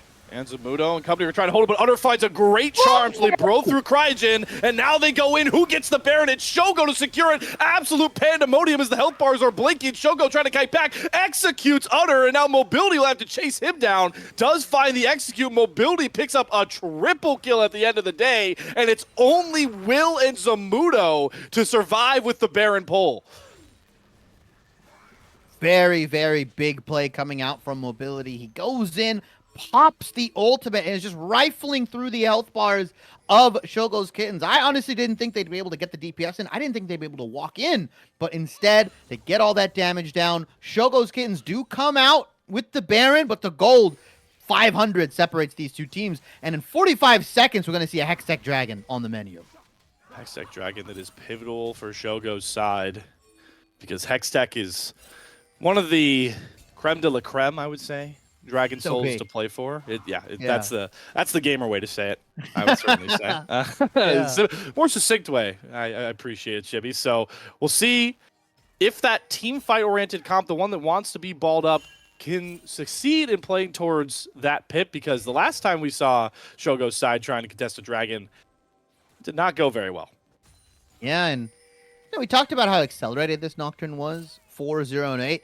Just kind of, unfortunately, the champion in of itself, it's a one-way in kind of champion. So if you go in, you don't have your team with you, or you're kind of reactively Nocturne ulting, it kind of sucks here. And he just hasn't been able to kind of pop off and get those assassinations as I say that. Kim Down's looking to pop Shogo and company with Mobility's damage just as easy as 1, 2, 3. The lightning crash, the 3 items. Zeri is going to get that triple kill that Utter will steal away, but that should succinctly guarantee Dragon and maybe more from Mobility's Kittens. And I said, you don't want to reactively Nocturnal. You want to proactively Nocturnal. And Kim Down says, here you go. Gets a massive, massive Magnet Storm. Couple that with the Nocturnal. Couple that with Mobility. As a 1v1 is going out on the top side. Zamudo and Dragoon. Yeah. Haymakers across the board. But this is where Jax absolutely thrives. We're way later into the game, Zamudo, and with Mega, you don't have as much damage, but Mini certainly has it. It's making Dragoon think twice about that engage. He waits for the counter-strike to come back up, flashes, but doesn't get the stun, and Zamudo slams him into the ground and recalls on his dead corpse. And will he get it off? Yes, he will with the purple banner. Ooh. That W almost hitting from Mobility there. The mid lane tier 2 does go down after that nice pick. TP comes in, and they're going to make a play onto City Witty. Yeah, Zamudo, he wants to be a part of every play right now with the teleport coming back in. Dark Wings has the angle to cut down with the Spirit Rush. Paranoia comes out just defensively, but there's no way to get away from Dark Wings, who finds himself a very valuable shutdown on his Sylas. I like how Zamudo kills Dragoon in the top side, backs, then makes a play onto the bot side with his TP, gets involved in 2 kills very, very quickly here. So despite that really nice engage from Kim Down to pick up a lot of those kills and pick up the mid lane tier 2, Zamudo and Darkwings buddying up and kind of, living up to their expectations here on this Gnar, on this Sylas. Something that we expected a bit earlier on. Certainly from the 2 champions of their respective fields. As Darkwings maybe scaling back into this game could be the X factor for Shogo's Kittens to have enough damage to deal with Mobility. I want to shout out, though, City Witty. That was the first death on his Nocturne. How many times have you seen a Nocturne survive post 20 minutes with no deaths? Because I never see it. Yeah, the guy just goes in. He's a sacrificial lamb. Get as much damage as you can down, and hopefully Ari and the rest of the group can clean up here. But yeah, 1 death on the Nocturne for 1-11. Has been pretty heavily involved. Has been doing a really good job following up on Kim Down's engages here. But we're 26 minutes into the game, and about 1,000 gold separates these guys. That's a negligible amount at best. Yeah, Zamudo, Will, Darkwings finally be able to get online. Oh, but does Will find the big pick on a Mobility? The arrow, the charm, Mobility burns everything to stay alive, but they finally find the King shutdown for Shogo's Kittens, and that means Darkwings and company could just ram through the rest of Mobility's Kittens. Zamudo does not get the ult he wants. Dragoon kites back, drops the counter-strike, trying to stay alive. They do use the turret well to make sure the rest of the squad stays alive, and Zamudo's now on the wrong side of the rift. Cryogen jumping in to try and provide distraction. Will get charmed up by Utter. There's one kill back towards Mobility, but Darkwings goes in. Huge stun comes across. The health bars are also low. Who's going to come out on top? It goes Kittens to find themselves a big-time ace at 27 minutes. That stun almost ruined all of Shogo's Kitten's plans here, but an extended team fight, long-range arrow, and a very good engage from both Will and Darkwings secures the mid-lane inhibitor for Shogo's Kittens and blows open that 1,000 gold lead. Now it's 4K in the favor of Shogo's Kittens here. They're going to recall, they're going to reset, cash a lot of that gold in their pockets, and turn towards this Baron. It is unfortunate. The one real big mistake from Mobility costs that much, but that is the stakes of both of these comps and the realities of the win cons we're currently presented. At this point, as fed as City Woody is, 28 minutes in, Nocturne cannot full force win you these fights. So Mobility falling has got to be priority number one for Shogo's squad, and you see what happens when they accomplish it. I mean, a crazy arrow. I didn't even think that was going to hit, but Mobility, no cleanse available. Nothing is now. Oh, here's another arrow. Kim down. Does not want to gobble it up, and he is gobbled up. Zamudo picks up the kill, and look at the Baron timer, Shibby, as well.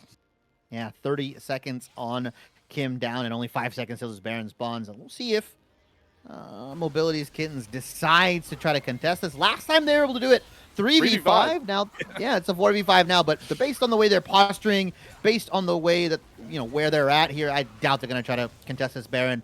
They might just try to get a bunch of vision down for this Hextech Dragon that's coming up, potentially allow Mobility's Kittens to get onto that Hextech Soul point. But if they overinvest into this Dragon Slayer, Shogo's Kittens are just liable to push down in the top side. And knock down more of that base, but it does seem like City Woody is setting up himself a little bit of a camp. But the timer is not in his favor. It's still 45-ish seconds before that dragon spawns. More than enough of a window for resets to come through for Shogo's side and to clear out all that vision that City Woody just set up.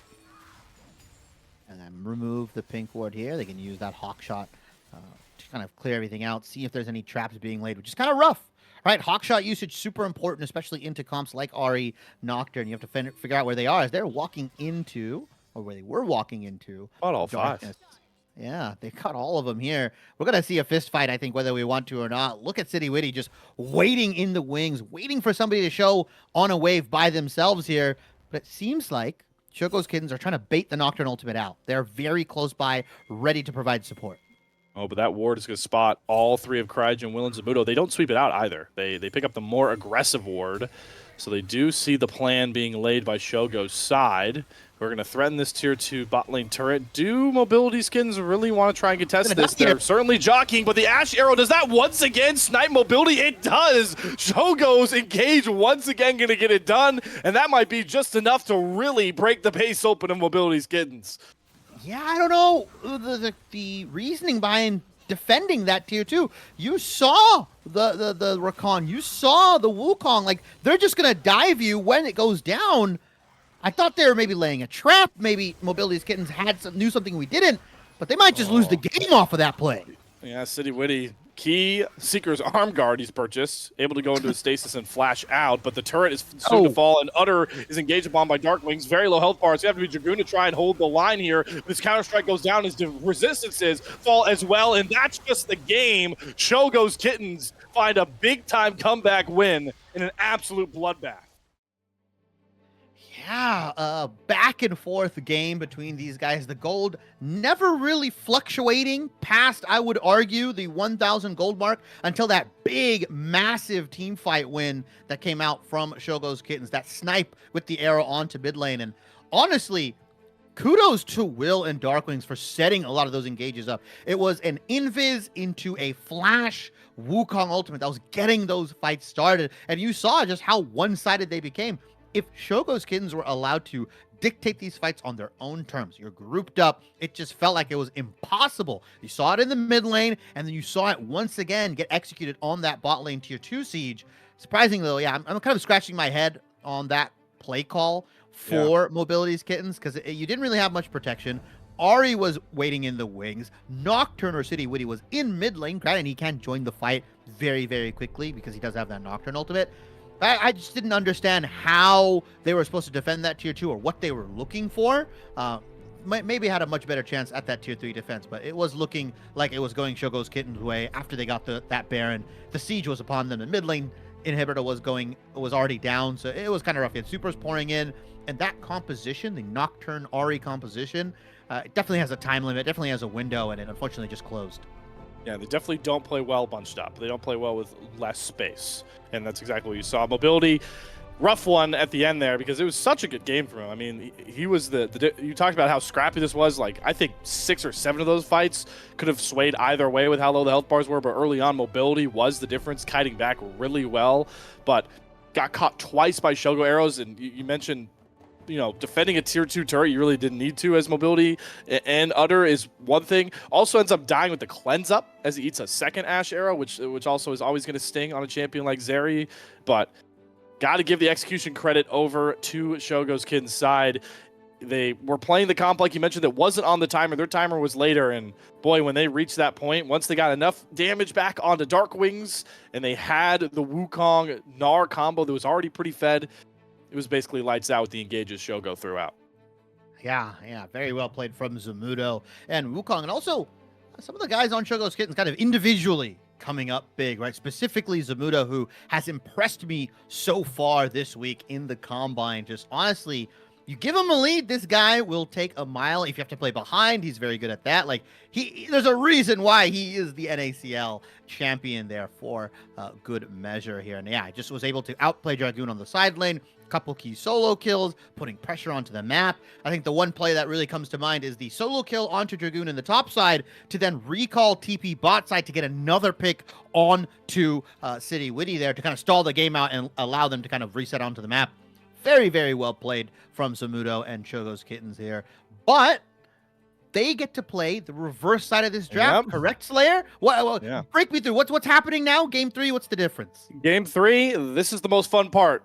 Those same champions, this is opposite Fearless that we're so used to in Tier 2. The same champions you just watched are staying on the Rift. The players are swapping sides. It's going to be a fun one for game number 3. We'll get back once those teams get to review. But markedly, if you're a Shogo's Kids fan somehow in this one, you now get to see Shogo go from Ashe to a Zeri pick. You get to see Dark Wings go onto an Ahri, and you get to see Zamudo go onto a Jax pick that he dominated the NACL with in a lot of spots. So it's going to be a very interesting spot to see how Mobility's Kittens can respond. But after a bit of VOD review and time for the players, we will be back after extended break to wrap up day number 3 here of the Sio.GG Path2Pro Combine. We'll see you guys after an extended break.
Final day, or final day, final game of the day 3 Cyto.gg Path2Pro Combine. And this is where things get most interesting, folks. I would argue this is where things might get most interesting for the entire week. We have the same draft from game number 2.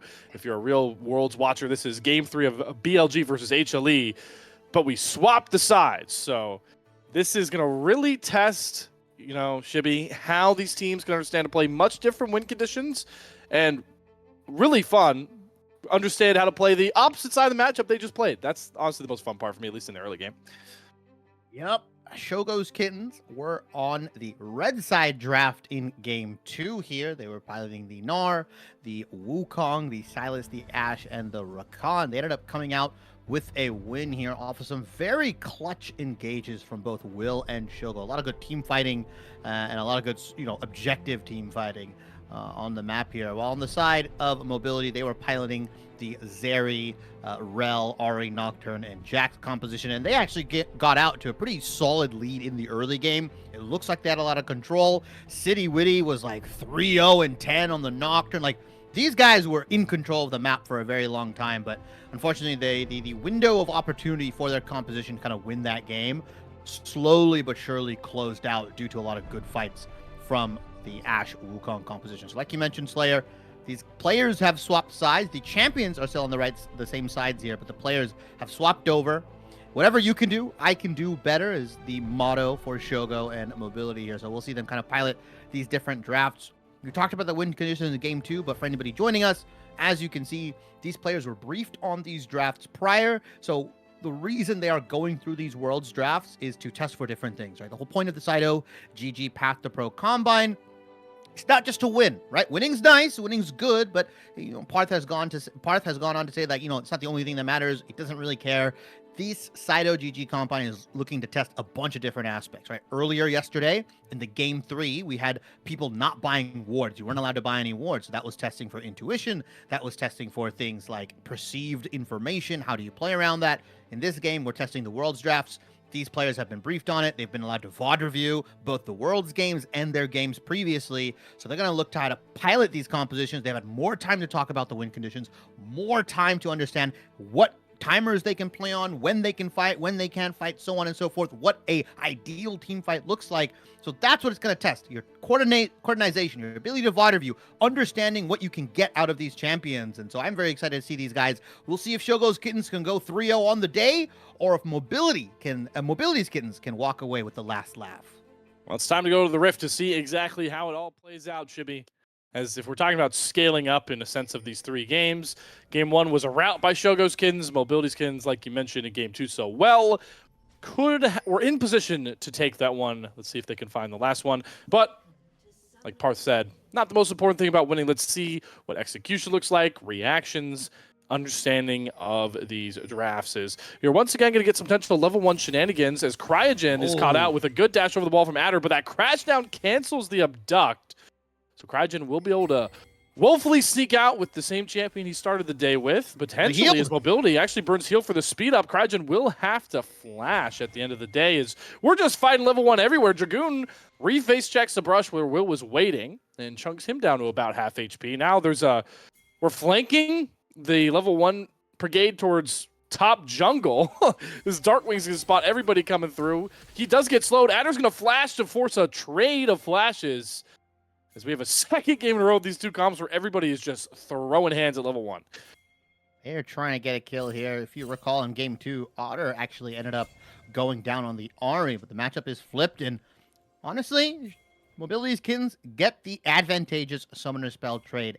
A flash from your mid laner, a heal from your support for a flash from the support on Cryogen, and a flash from the mid laner and Ari here. I'll take that Summoner Spell trade. It's unfortunate that both of these guys aren't on the heaviest CC ganking style kind of junglers. Both Will and City Witty on kind of junglers that want to hit level 6, that want to hit that ultimate power spike. So let's see if they can actually punish the flashes. Mobility might get punished here. A different kind of lane swap. We saw lane swap in game 2. Both bottom laners actually ended up going top, and the top laners ended up going bot here. But the top and support have buddied up on the side of Shogo's Kittens, while Zeri is in a 1v1 lane against Dragoon. Which is just so intriguing because last game there was match side swapping, and now this is certainly not going to be the case here.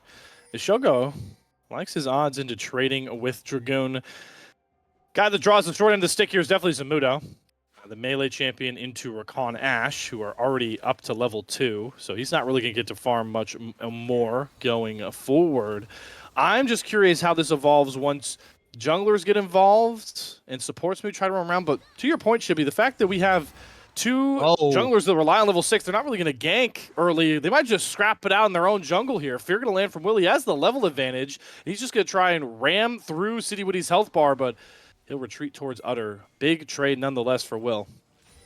That's going to give him control of that blue buff. Just deny that away here from City Witty here. This Wukong, level 2, like you mentioned, not really able to do too much. Super low on HP, and they also know where he's going, right? So both Zamudo and Cryogen on that top side don't really have to worry about a jungle gank because they know that he's going to be on the top side. They know where he's at. He's tracked. And Shogo, crucially, can play as aggressive as he wants because his good jungler Will has cleared out the opposition in that bottom lane. And this is so big for the team, like we talked about when we saw this game last time, is much more timer-oriented early. For Will specifically, this Nocturne, race to level 6, get as many useful ultimates out as you can before laning phase is over, like you talked about last time, Shibby, but he's going to get, you know, that whole bottom quadrant. He's going to 3-buff on City Witty here to really be able to extend himself forward purely on farm after forcing him out of his own jungle.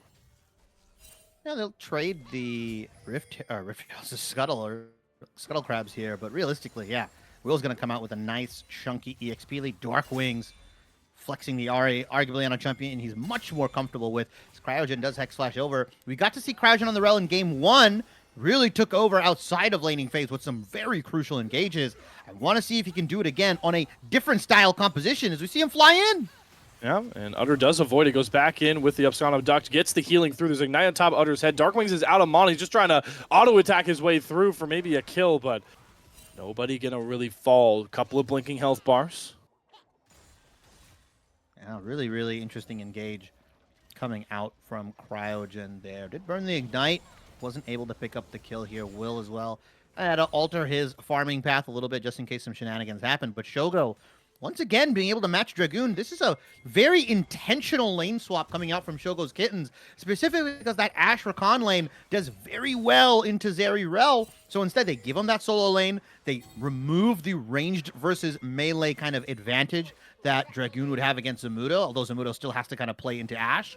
But they kind of negate that, like, really crazy, I would argue, lane lead that Zamudo got on the Gnar when he was playing in game 2.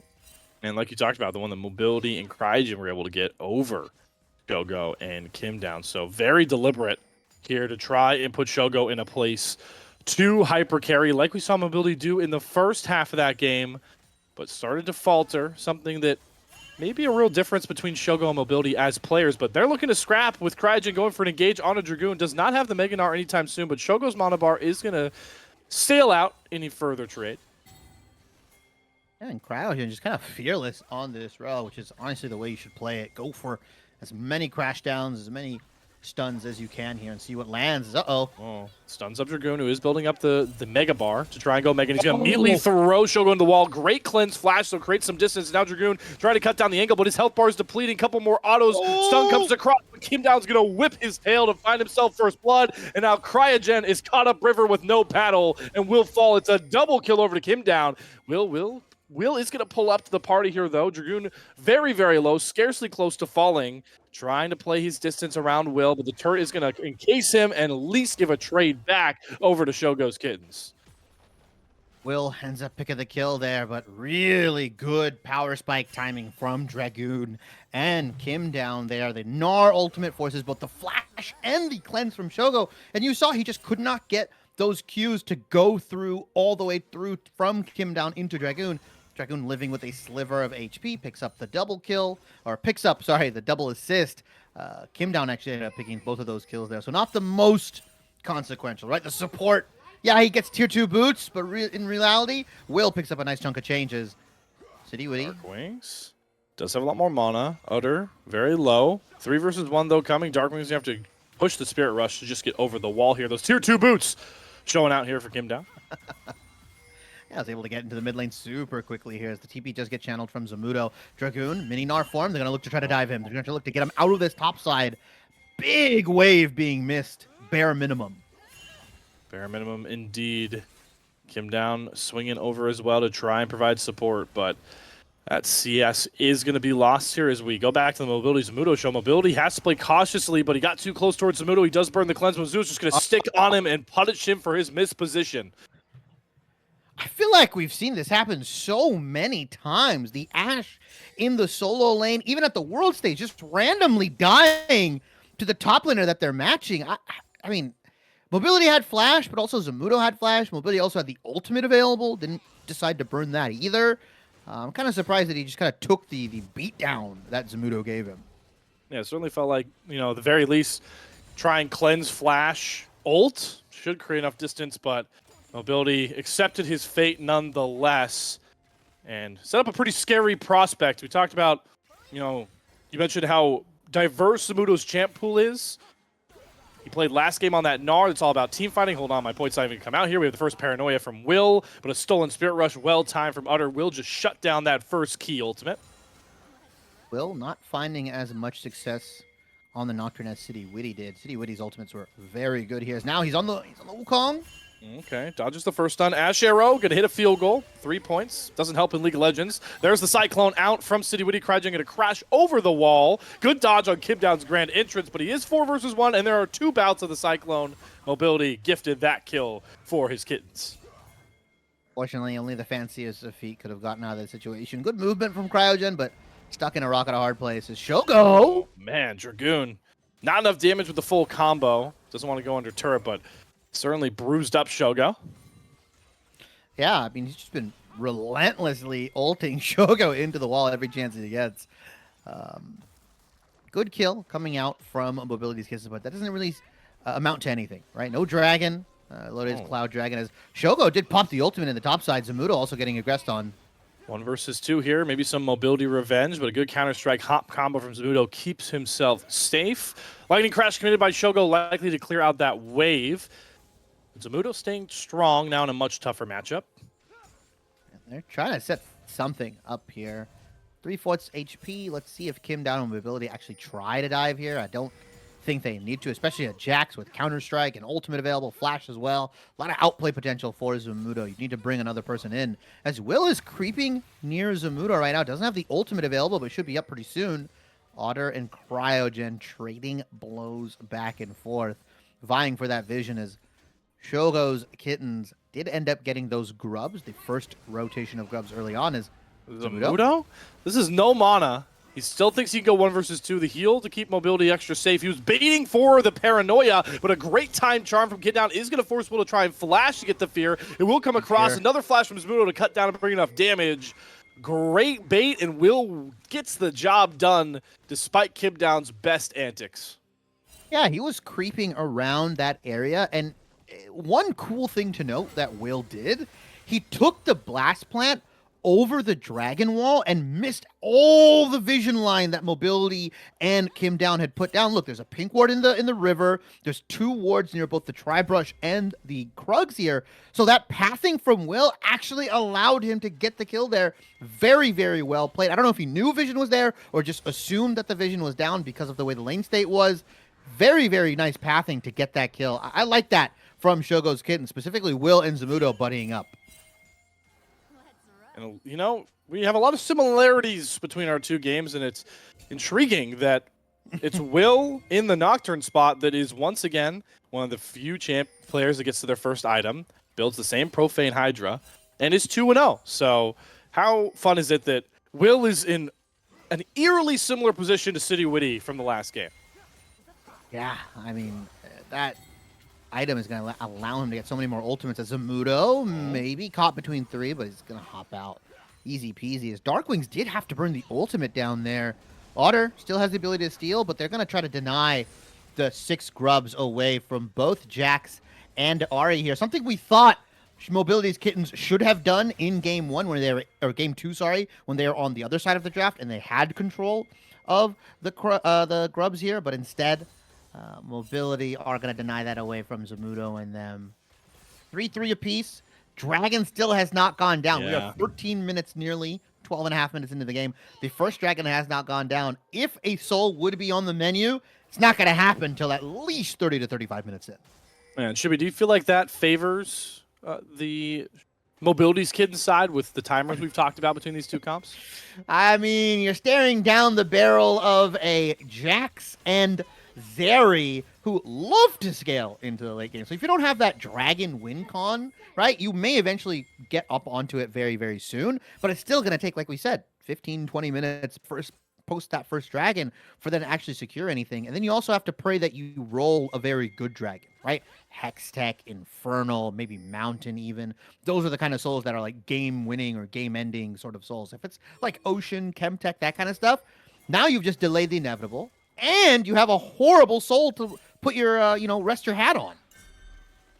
Well, they're not going to be the ones to try and rest the first blow on. It does seem like Will in that scaling competition with Zamudo and Shogo is going to play for that dragon. As Zamudo is finally in his traditional matchup for the end of this laning phase and doing exactly what Zamudo has been doing most of the day here. Hassling Dragoon, gets him very low with another great leap strike. Arrow going to come from downtown across the rift for mobility. That stun lasts forever, but not long enough as Zamudo comes back up, forces the flash out of Dragoon. Kim Down is racing in as the kill leader for his squad, and as he can grab himself his third kill of the game, looks like this time he's going to try and gift it over to Dragoon, who will finally pick it up with one more auto. Zamudo's making it cost a lot, but they finally get that kill onto the Gnar. I was clenching pretty hard there. So I was like, oh, is Dragoon gonna die? Like, Zamudo is like living a little too long. I was like, is the counter strike gonna come up? Good job from Kim Down to not yoink that kill away and give it over to Dragoon. But all the meanwhile that was happening, Shogo's kittens were able to pick up that Cloud Dragon here. So that's gonna start the dragon stacking. Like we said, maybe 29, 30 minutes until a Dragon Soul should be available, but Rift Herald is up, and Shogo and them are going to transfer a lot of their manpower into this Herald. And in that Dragon scenario is if like one team runs away with it, right? It gets even longer exactly. if we start splitting dragons. Yeah, if it goes dragon for dragon, we end up getting like six dragons or 3 dragons apiece. Like this game could go on for like 40, 50 minutes. It'd be pretty crazy. As Shogo's kittens do pick up that Rift Herald relatively undisturbed. Now the key usage is going to be on how they drop this, right? It's going to be in the top side. It's going to be on the side lanes to potentially crack a tier 2. Are they going to look to open up the map in the tier 1 in the mid lane, like you mentioned earlier on? A lot of different opportunities for Shogo's kittens here, as they are cresting up upon their legendary items. Pretty much everybody on the map cresting up on their first legendaries here, other than Zamudo, who I just think hasn't backed yet. Oh, yeah. But he still likes his odds in a Dragoon, who's stacking up the Mega Gnar form, trying to get as much damage down in mini as he can. He goes Mega, but a great dodge on the ultimate. Zamudo leap strikes himself to safety. Yeah, that Gnar, relatively low cooldown. So, like, by the time he hits, I believe, Mega Gnar again, it should be up. But that does provide a big window of opportunity for Zamudo to potentially go in. If Dragoon ever commits the hop, as a 1v2 could happen here, ultimate available from Jax. Let's see if Zamudo can outplay this. He does have Cryogen trying to bring support. Yeah. Nocturne's also down here. Will could look to counter engage. Kim Down. He's just playing near the blast plant. Like, this guy does not fear death at all. Yeah, doesn't at all. Even when he spots Shogo, but here comes the paranoia. Will flashes to cut down the angle, and they're going to jump onto Zamudo. The fear will land. Can Zamudo get close enough onto Dragoon? He will, as Will goes on a killing spree. The rest of Mobility's kittens don't show up in time to save their top laner.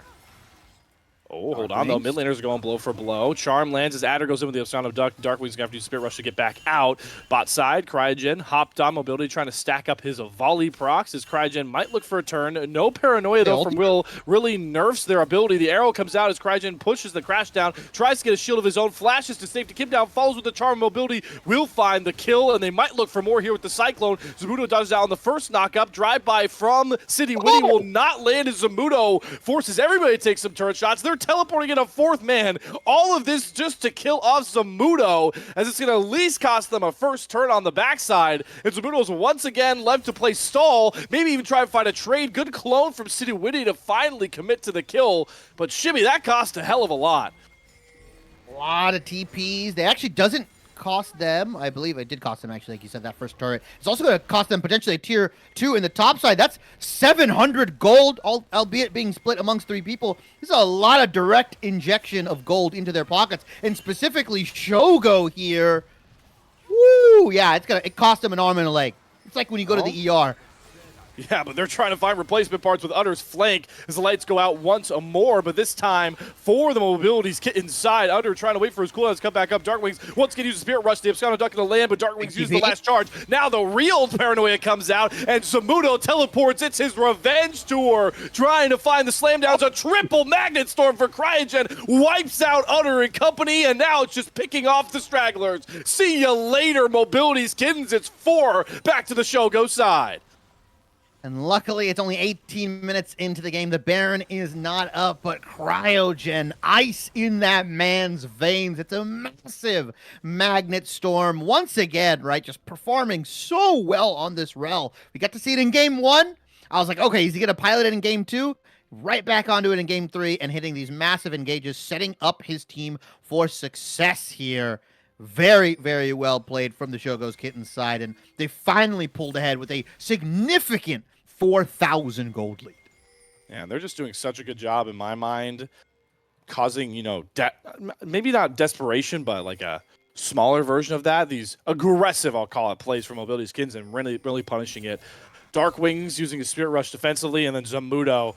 He's been weak-sided, he's been targeted, but it doesn't matter. He still finds ways to teleport back in and find punishes. As Cryogen, once again, is catching people out. Utter steals the Magnet Storm, but it does not matter because he's 4 versus 1 before he can even realize it.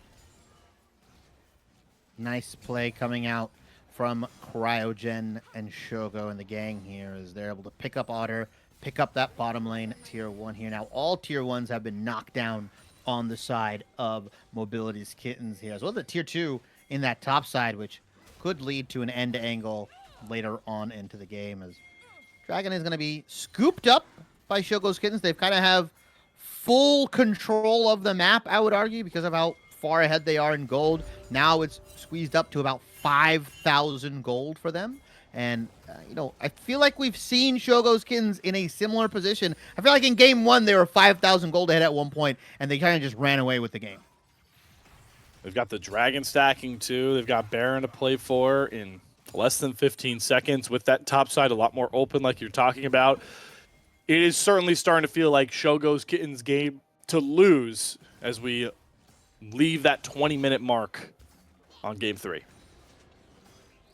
And it's tough because Mobility's Kittens, they're not on the scaling side of the matchup. Well, they're on the pick potential side of the matchup, and with Ash Arrows and Cyclone knockups, do they finally get Darkwings? Yes, the Spirit Rush will not save him this time. And they'll also knock down their first turret of the game off the back of their... second turret of the game, excuse me. But it could cost them. A lot of pings coming down. Cryogen and Shogo. 3 versus 2. Do they like those odds? They should with 3 versus 3, and they have time to commit before the teleport comes across. Shogo is untouched on the side. You can't ignore the Zeri or it's going to cost you everything, and Shogo is showing why. It's a good Gnar ult, but Shogo cleanse flashes out of it again, and this time he's got more than enough damage and friends to get it done. 4 more kills with Baron in the eye of Shogo's Kittens. Oh my god, rinse, repeat, rinse, repeat. Cryogen once again hitting a nice 3-man Magnet Storm, setting up the pins for Shogo to knock down here, throwing that Nocturne ultimate on top. Will and Shogo and the rest of the gang clean up that top lane fight. That's going to propel them even further in their gold lead, 7,000 with this Baron. That's going to put them at the, I believe, what, the 8,000 mark here? I mean, just running away with it. If anything, Shogo's Kittens side, when they have a lead, they know how to push pedal to the metal. They know how to squeeze every single little bit of juice out of that gold lead and wring Mobility's Kittens dry here. It is just getting worse and worse as the snowball is building, and the item differences are really starting to show.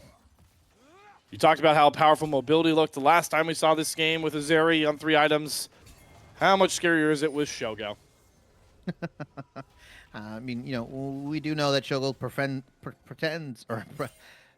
we do know that Shogo prefers and tends to play these hyper carries and you know, leans on those kind of champions a lot. I mean, accelerated on this Zeri, 3-in-1 right now. I mean, he's going to take over these games, especially with Cryogen.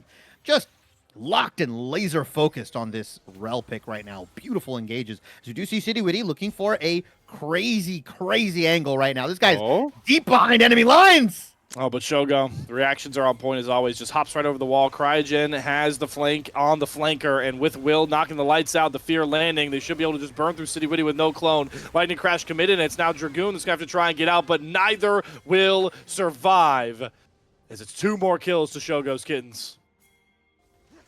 2 big kills as well. That's the front line for Mobility's Kittens, leaving here into the fountain. So that's going to get them onto this push here.